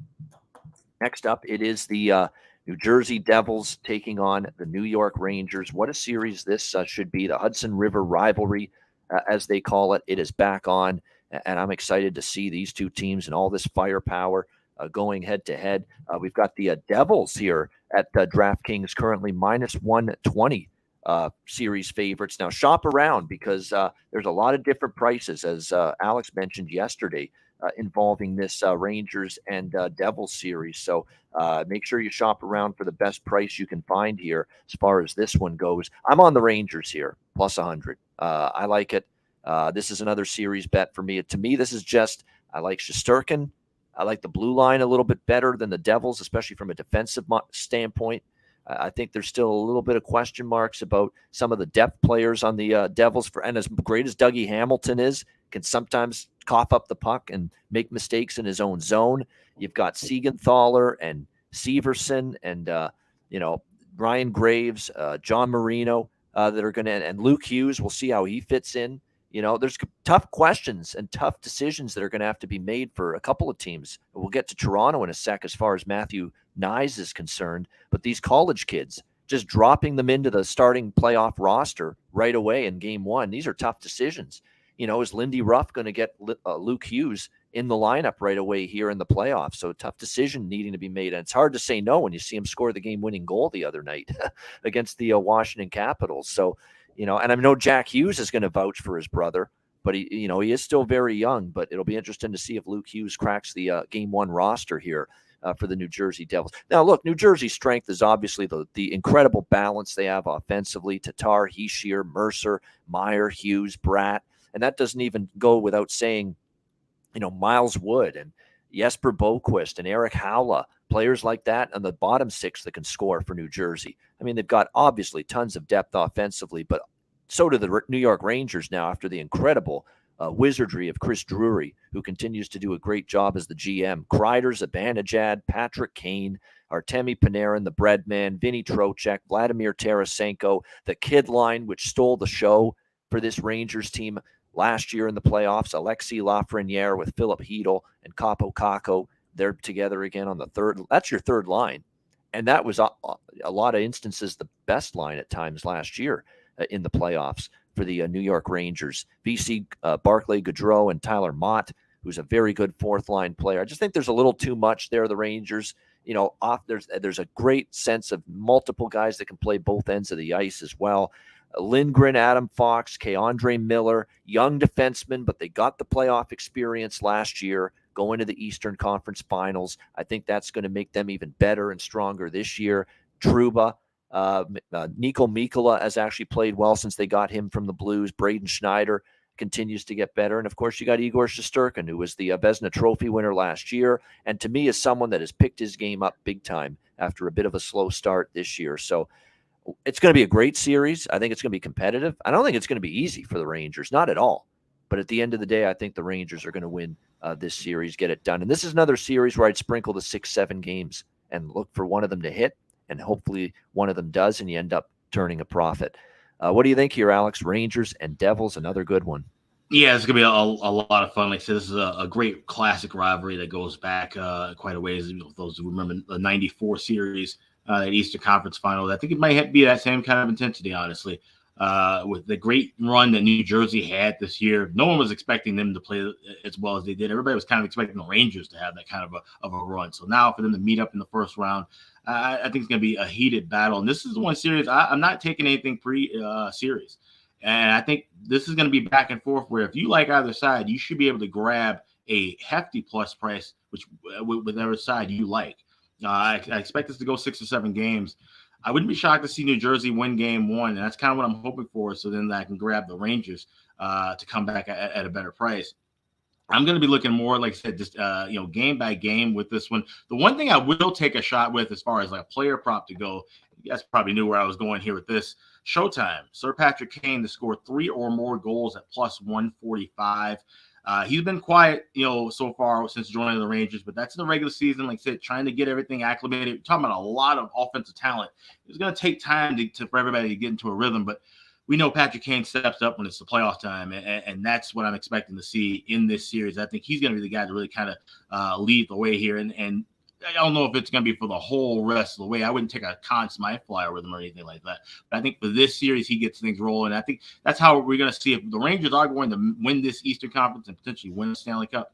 I think it's going to be a different guy every series. I can see Patrick Kane this series, and maybe it's Tarasenko. And, of course, Shesterkin's going to have to play lights out for the majority of it. But I think Kane will be the star focal point in this series. I like him to get 3 or more goals. I didn't see him at DraftKings for most points, which is kind of interesting. I don't know if that was just something why he was left off of that list necessarily, but I would maybe take a small sprinkle with that as well. But I could definitely see this being a tight series going back and forth, and I'll be trying to attack this more from a game-by-game standpoint. Yeah, I think the one prop I like for New Jersey is actually Meier to get more points than Kreider, just because I think the Rangers, they can get points from so many different guys. And Kreider to me is more of a one-dimensional, not one-dimensional. You can score 5-on-5, don't get me wrong, but a lot of his damage last year when he had that incredible season was with the power play. Let's not forget that. So I think Timo Meier at a decent minus 130 at DraftKings to have more points than Chris Kreider. I like that prop. That's definitely one head-to-head prop I like. And there is one prop that Kevin Beach, who, of course, we've lost him due to internet issues in his traveling home show, as I like to call it, traveling road show. But the Rangers-Devils, Kevin Beach is on Artemi Panarin, most goals in the series at 12-1, plus 1,200. So Artemi Panarin, and to score the most goals here in this Rangers and Devils series. Eddie, what do you think here? A good one, Rangers and Devils. Well, I'm sitting here with my Devils shirt on, and I'm going to go with the Rangers because I feel offensively they are pretty evenly matched. But like we talked about before, I think that they're like pretty evenly matched on D2. I think that Rangers might have an edge there. But goaltending is going to be huge, right? And obviously King Igor is the best goalie in the series, and I think that's going to show. I also think that Gallant is a better coach than Lindy Ruff, and it's going to be interesting to see this young New Jersey team playing the playoffs really for like the first time. I know that some of those guys were there the last time that they were in the playoffs with Taylor Hall and stuff when I was there, but the young core that they have is kind of like the first time that they're playing games like this together. Yep. And I think that to win in the playoffs, there is going to be a little bit of a learning curve to it, and they are going to have to take whatever they learned this year with them to next year. But that is my reasoning, and I have the Rangers in 6 or 7. I think there's some truth to that. Like for New Jersey, this is an incredible season. I don't want to say it's come out of nowhere, but we know this has been a team that's had some tough seasons now the last few years. And all of a sudden they have this wonderful year where they come so close to winning their division. They have home ice here in the first round, but they might need to learn how to lose, in the playoffs first before they learn how to win. And, and I think that, and the Rangers with getting as far as they did last year, that could end up being the difference in the end. But like I said, I think this is a very tough series on the Rangers, but they'll find a way. And so I'm on the I think it's going to be a fun and like very well played series. And this is the one that I'm keeping my eye on in the East in the first round. And when I get to choose which games to like watch, this is the series I'm going to watch. And this will be a very good player prop series as well. I'm very much intrigued by game-to-game player props in this series. Same game parlays. I think we're going to have a chance to hit some of these 12-1, 15-1, 20-1 shots with same game parlays, which we got a couple of them down the stretch in the regular season. So yeah, this is definitely going to end up being a series that I think is going to have the potential to be very entertaining. I think the potential could be, we could see a lot of goals, but I think these teams are also shown the comfort and the ability to play 3-1 hockey. So I think it's not a foregone conclusion that every game will be high scoring, but it'll be interesting. This is definitely a series from a game-to-game perspective. I'll be interested to see how it goes, and I'll definitely be gauging the series in terms of certainly totals game-to-game, more than just saying, oh, every game is going to go over, every game is going to go under. I think it's definitely going to be game-to-game. You'll get a mix of overs and unders in that series. All right, the final first-round series in our massive Stanley Cup playoff preview show, Tampa Bay Lightning, Toronto Maple Leafs for the second year in a row. The Toronto Maple Leafs looking to win their first playoff series in nearly 20 years. The last time Toronto won a playoff series, 2004, there wasn't even high-definition television around yet. Okay, I have not seen the Toronto Maple Leafs win a playoff series in HD yet.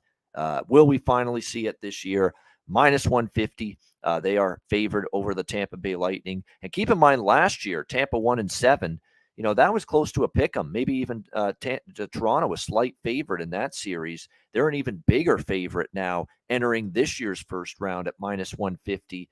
And the only thing that is just gnawing away in the pit of your stomach for me is the history of this franchise, that they have been unable to get it done in the first round. They've spit the bit. They've choked. They've done had all these horrendous first round series losses. And it's just, they haven't won in 20 years in the playoffs, a single series. Haven't won a cup in obviously 56 years and counting. No question. All of that we know. This is a franchise that has not had much success. But that's the only reason for me to say, yeah, don't pick Toronto in this series. Because everything you see with your eyes is that Tampa Bay has hit a wall. They're running out of steam. They've played mediocre at best hockey, at best, in the last couple of months. And I'm being kind. Like, they have not played well. And Andrei Vasilevsky's looked as human as he's looked in years. He's not been great. They've been shooting the puck high on him, which I always say, is the best way to kind of beat him, because you can beat him upstairs. You can beat a lot of goalies upstairs, but that's the one area you can get Vasilevsky. And they have been shooting the puck over his shoulder repeatedly here. Toronto, not the 5-hole, right? No, not the 5-hole. Not with him. He's great down low. He is absolutely terrific. With lateral movement, stretching the pads out. He's got incredible dexterity. It's very difficult to beat Vasilevsky low. Shooting high on him definitely is the preferred route. But as far as Toronto goes in this series, there's no way you could objectively, you have to look at it and say they've been the much better team in the last month or two than Tampa Bay. They have.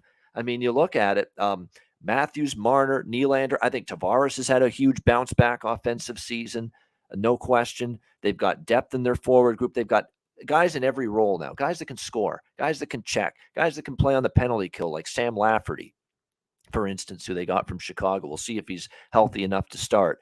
What will Matthew Nyes make this roster? And he didn't look out of place in the last few games down the stretch.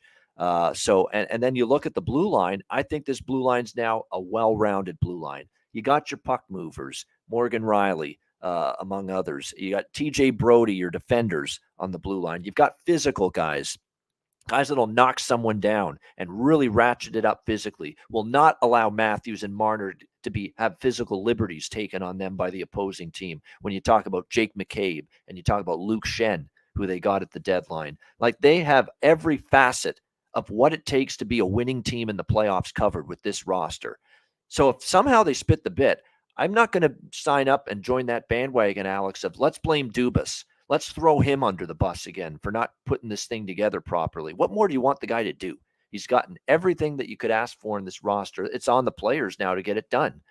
And to me, this is the opportunity for them to slay the narrative, slay the demons, and get the shit done. Because to me right now, they're a better hockey team than the Tampa Bay Lightning. But I'm not betting it. I'm not.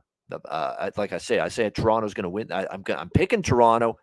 I ain't betting Toronto, and especially not at minus 150. What I might do is if Tampa somehow steals game one, we get an adjusted price on Toronto, then I might become a little bit interested in the Leafs, but not at this current price. As far as some of the props in this series, there are a couple, that stand out. I mean, even with Toronto, my pick to win the series, I mean, as far as the goal props for Toronto, Tampa Bay leading goal scorer in this series, Braden Point, 50 goal scorer at plus 475. It's never a bad option.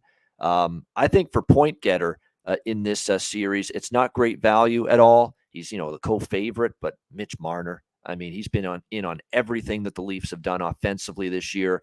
99 points in the regular season. I know it's only plus 330 for Mitch Marner to be the leading point getter in this series, but it still makes a lot of sense to bet it, in my opinion, because I think he's going to have a great chance to be that leading point producer in this first round series for the Toronto Maple Leafs. So I have not bet a pre-series position yet, but I'll throw one that I am tempted to bet here in this series here is the total games. And I might go with instead of 6 and 7, I might, because I do think there's an element of me that thinks Toronto could win in 5 or 6. Of the 5 or 6 games split at plus 200 and plus 265 and cash one, and you're profitable. I think I might go that route here in this Lightning and Leafs series. The biggest concern is, the forward group for the Leafs is as good as it's been in years for the playoffs. The defense, absolutely. This defense that they have right now, Toronto 1 through 6, is so much better than last year's. And you look at Tampa Bay. Now, Tampa Bay, the forward group is still Stamkos, Point, Kucherov, a red-hot Alex Killorn down the stretch, Cirelli, Colton, Hagel. You got to respect those players up front, still capable. But then you look at the blue line, and after Sergachev and Hedman, you got Darren Radish, Nick Perbix, I know aging Ian Cole, who's kind of had a down season, Hayden Fleury. That's not a big-time blue line. You have to give Toronto the edge now on that blue line in terms of depth. But at the end of the day, you've got Vasilevsky, the world's best goaltender of the last few years. And the one question in the back of everybody's mind for Toronto, as great as Ilya Samsonov was in the regular season, Sammy Samsonov, as I like to call him, can he do it in the playoffs? And if he stumbles, it's not Murray anymore backing him up. He's got his fucking injury issues. He stubs his toe. He's hurt. He has a hangnail. He's hurt. That's the way it is with Matt Murray these days. You got to rely on young Joe Wall to back up Samsonov if he stumbles or he gets hurt. And he's been great down the stretch for the Leafs too, but can he get it done in the playoffs? So that goaltending battle, on paper, you still have to side with Tampa, but I think just the overall team for Toronto is better. But I said this yesterday, I'll say it again before we get to Alex and Eddie. If this team spits the fucking bit again, for goodness sake, and they again fail to get out of this first round, I'm going to go scorched earth on this Leafs team with the rant of all rants. And I've ranted against this team for years and their fucking shortcomings and shit in the bed and not getting it done. This will be the mother of all Ian Cameron rants on the Toronto Maple Leafs if they fucking spit the bit and shit the bed again here in this first round against the Tampa Bay Lightning. And that will be something you won't want to miss. Alex, Lightning and Leafs. Yeah, and it would be well-deserved if that is the case, but I don't think that's going to be the case, honestly. And I'm sticking with what I've been saying for the last few weeks. This Tampa Bay Lightning, this team does not have it. They simply do not have it. We saw at the beginning of the year, we said, okay, this team's going to be, struggling a little bit. They've got injury issues. They've played a ton of hockey, but then they'll get things rolling in the second half. And they did get things rolling in the second half. And they looked good. And they looked, all right, they're going to be a playoff team. This is not a fringe wild card team. They're a legitimate contender in the East. But then all of a sudden you just started seeing them just got to get out of sorts again. And it just seems like, there were some games where they just seemed super fatigued. You think about the game where they were held, without a shot on goal against Carolina, and the body language of them getting off the ice. That is just burned into my head. We wouldn't see that from Tampa Bay the last 3 regular seasons. And I think this is a team that, I don't think they were, laying back as much as you expect, like say Pittsburgh a few years ago, laying back and all of a sudden turning on the switch, getting in the playoffs. Even Colorado last year, they were kind of iffy heading into the playoffs. Once they got in, it was all hands on deck. This Lightning team just does not look built the same way. And now when you add that factor in with this Toronto team trying to finally get the monkey off their back and get past the first round, and the way that they're playing with their offense, and they finally have a goaltender, Samsonov. They even have a backup that they can rely on. I think Joseph Wall, I think he's a better backup option than some of these guys that are number 2s right now on the depth chart. If they have to go to him, I think Toronto wins this series handily. I have Toronto to win exactly 4-1. I grabbed that at plus 500. I grabbed the smaller with Toronto. I got it. Series ended 5 and series ended 6 as well. Those are much smaller plays, but plus 200, plus 260. I got those. And I also have the series spread 1.5 plus 155. I've seen that drop now at a couple of shops to like plus 140. So if you like that, you should grab that sooner than later. But I think Toronto finally breaks the streak. They get to the second round, and Tampa Bay, like I said, is probably the best thing for them. Have a quick exit here in the playoffs, finally get some rest, finally get to enjoy the summer, and then I think they'll be coming back guns blazing next season. So don't count Tampa Bay out. This isn't a rebuild or a breakdown just yet. This is just a blip in the road, and I think they're just going to run into a better team and a more hungry team than Toronto Maple Leafs. All right, so Alex has not wavered. He said this for weeks. He likes Toronto in this first round against Tampa Bay, and not only Toronto in this, but decisively in this first round to win handily against Tampa Bay.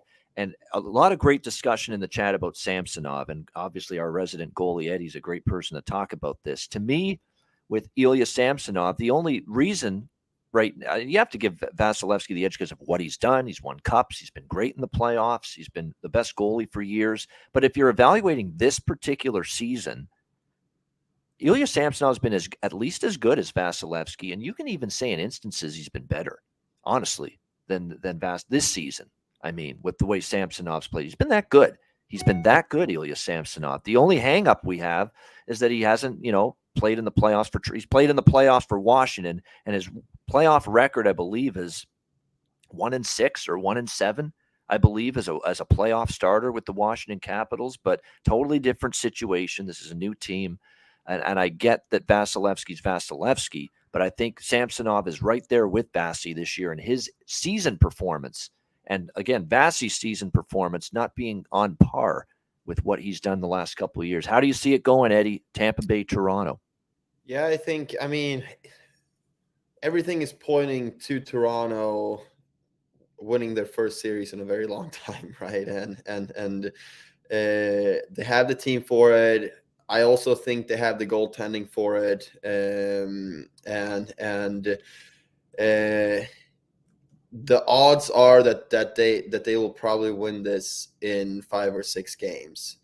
But let me tell you, if this series goes to 7 games, I am not putting my money on Toronto. Well, yeah, you can look back on last year as to your evidence as to why, right? Look, just go back to the last year, and I think Tampa was up 1-0 or 2-1 going into the third period in Game 7. And, Hedman is going to be out there 12, 13, 14 minutes out of the 20. And then you have Vasilevsky back there as well, right? So this goes kind of to what we talked about with the Devils series and stuff too. Like, the Devils haven't learned how to win yet. Neither has Toronto.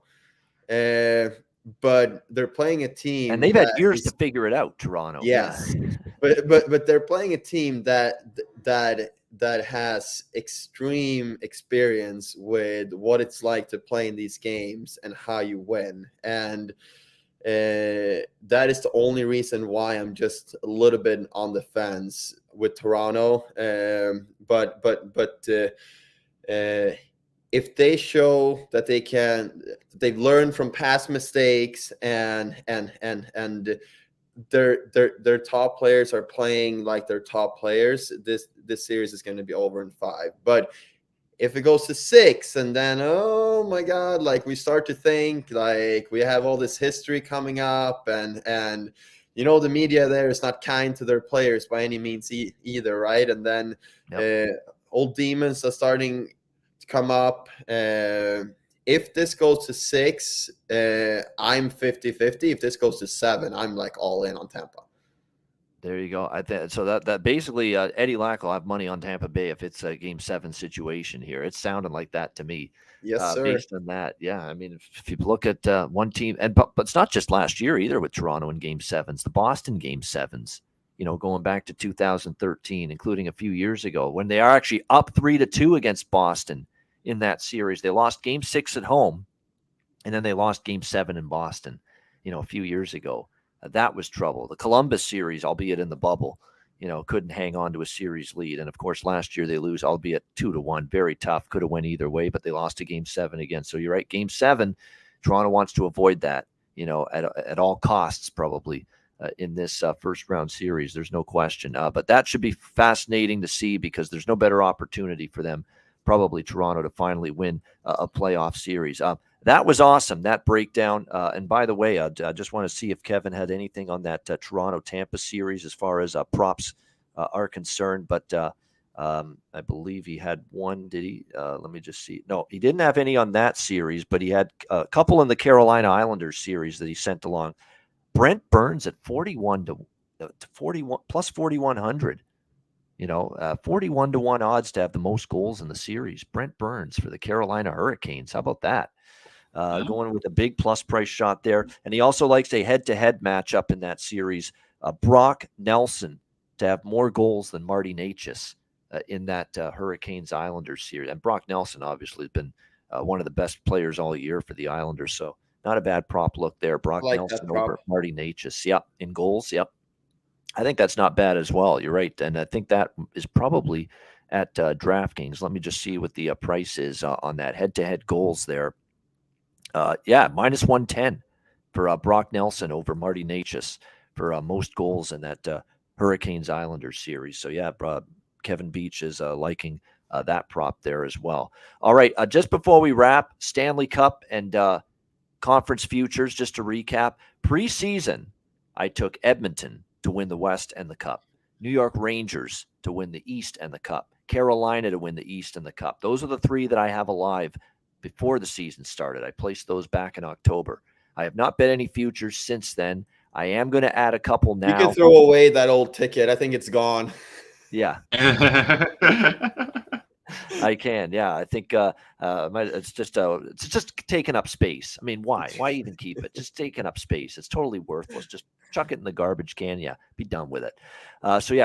Rangers, Oilers, and Hurricanes pending. I'm adding Dallas. I'm that high on the Dallas Stars coming into these playoffs. There's no question. I'm going to jump in with the futures look toward the Dallas Stars as well. And again, you can get good prices there with their props right now. Let me just bring up the odds.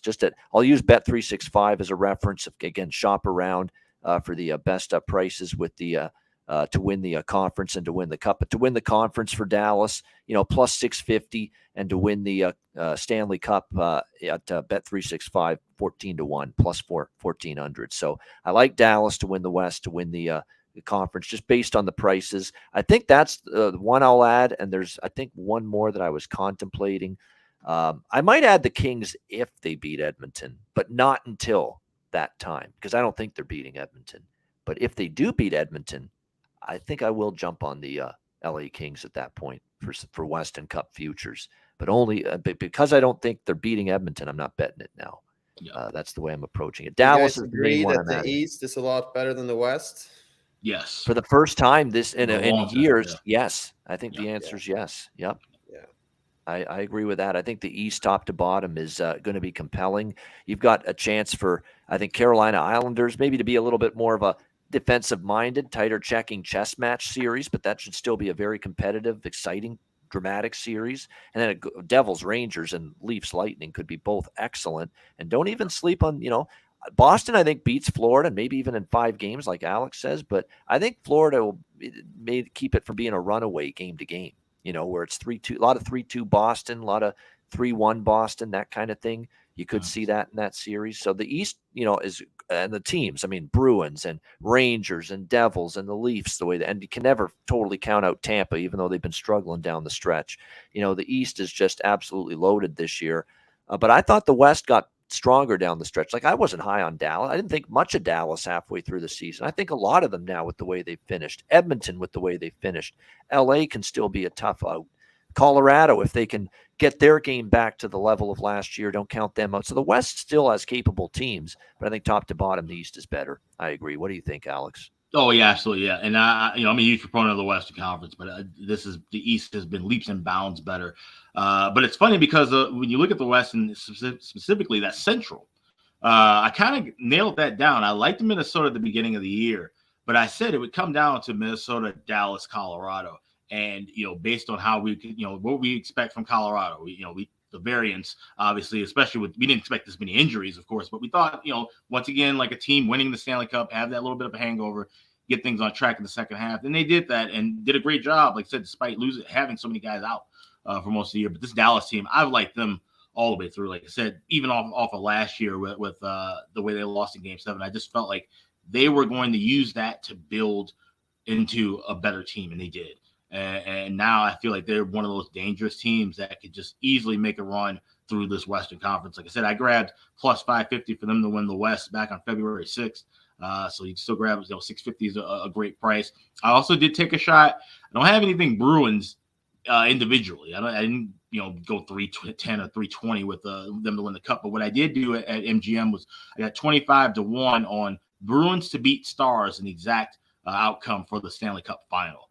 So that's the one future that I have with that. Of course, I mentioned the 2 Dallas Stars consummate shots I took with Ottinger and Robertson at 40-1. I also have David Pastrnak at 10-1 and Linus Ullmark at 15-1.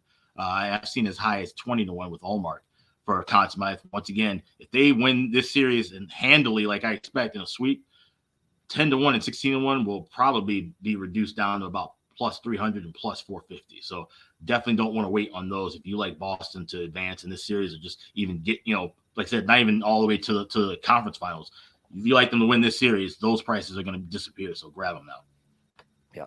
The ones I'd consider for consummate, I love the Ottinger and Robertson looks, and I even did Pavelski at 100-1 for just a small sprinkle for the consummate. But I like the Toronto looks as well because I think they could make a deep run if they get past Tampa Bay.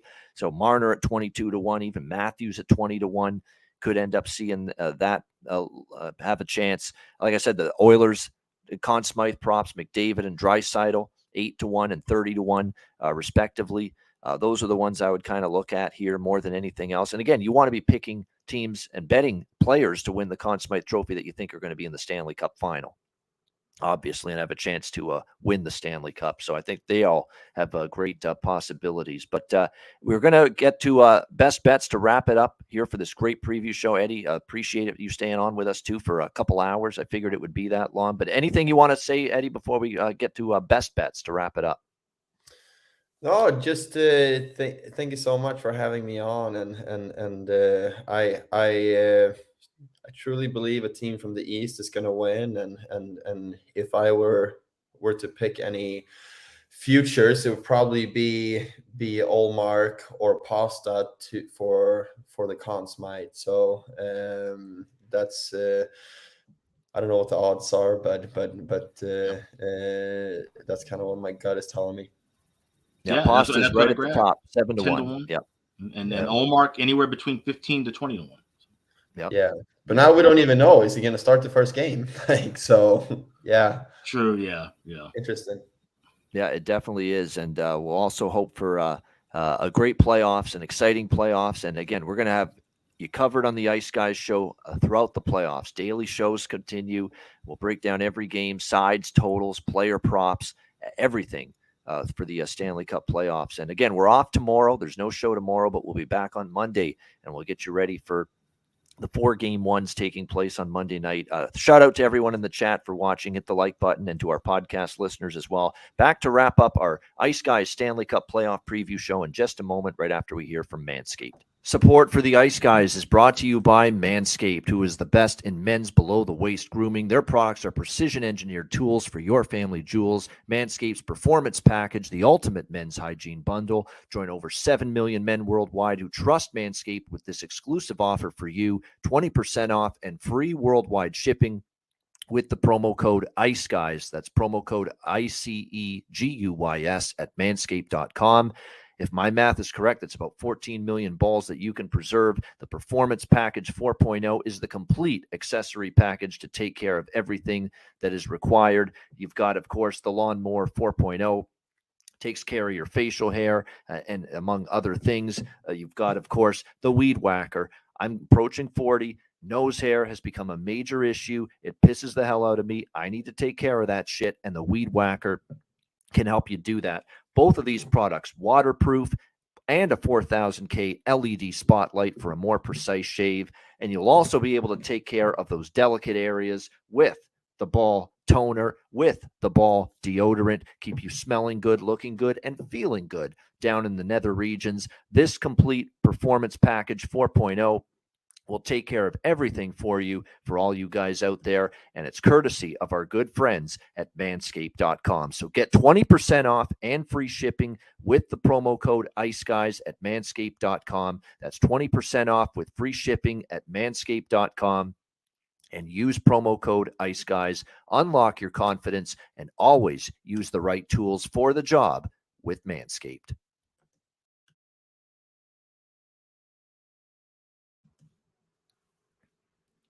All right, good stuff. It is time for a Stanley Cup playoff preview show, Best Bets. It can be anything. Series prop, one of the point goal props that I like, or I was going to say Kevin, but Kevin's not here anymore. But with the internet issues. But yeah, anything you like in the Stanley Cup playoffs first round, you can use it for Best Bet. Alex, we'll start with you. Best Bet. Well, I gave out the sweep for the Bruins yesterday. So we got to do something different here. We'll go with the Toronto Maple Leafs.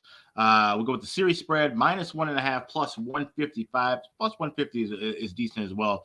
Like I said, this is their time now to get out of the first round. This is a weakened Tampa Bay team, and I think Toronto's going to pounce and take care of business within 5 games. So let's lay the 1.5 on the series with the Toronto Maple Leafs, plus 155. That is my best bet for round 1 of the playoffs. There you go. Toronto Maple Leafs -1.5 games, plus 155 against Tampa Bay in the first round. Best bet for Alex B. Smith. We just did the Manscaped ad. You got to have big balls to deal with Manscaped, Alex, to be picking Toronto in the first round of a Stanley Cup playoff series as a best bet material. But I wish you luck with that. And honestly, I think this has got to be the year for them to finally do it if they're going to. Eddie, best bet for you. I have the Oilers to make the conference final, and I really think they just got it together this year. And I got the Oilers to make the conference final. There you go. All right, so we'll give Eddie two. We'll give him the Eddie. We'll give him the LA series price, even though it's a little pricey. And Eddie, by the way, Ed, to win the West for the Edmonton Oilers, we'll make that a best bet too, because you seem very confident in that, at least to get to the Western Conference Final. And the price on, by the way, if you're interested in that, the price currently on the Edmonton Oilers to win the Western Conference is plus 300 right now. They've still got Colorado favored over Edmonton to win the West. So Edmonton, plus 300 in that range to win the Western Conference. All right, best bet for me here in the Stanley Cup playoffs. I am sorry to upset our friend Terry Edelman. He's a pillar of this Ice Guys community, but Dallas Stars -140. Dallas, dun, dun, Stars, dun, dun, Dallas, dun, Stars, dun, dun, Dallas, dun, Stars. Hear that every time they score a goal on now. I've heard that a lot. Yeah, I know. They do. That's their home goal song. It's better than Hall & Oates, at least for Toronto. Absolutely. That's another. Pantera or over Breakfast Hall & Club. Oates any day. Breakfast Club in Vancouver. I didn't Don't you hear that one too forget many about times. me. Yeah. Yeah, some of these goal songs, man, not the greatest choices, but even the Dallas Stars have a better one than some of these teams. But yeah, Dallas Stars, you're right, Eddie. We hear that a lot when they're at home this year. I've heard that a bunch. I think you'll hear it a lot in this series because I think they're beating the Minnesota Wild. Dallas minus 140, series price over the Minnesota Wild for my best bet. That'll wrap it up. Awesome show. Thanks to Eddie Lack. Alex, great job. Kevin Beach for joining us until his internet cut out. We appreciate it. Everyone in the chat, hit the like button. We'll be back on Monday at 2 p.m. Eastern for another edition of the Ice Guys as we get game 1 going and the first round series underway on Monday. So make sure you join us for that. For Alex B. Smith, Kevin Beach, Eddie Lack, I'm Ian Cameron. Have a great Saturday and a great weekend. We'll talk to you again on Monday for our first playoff edition of the Ice Guys presented by National Hockey Now.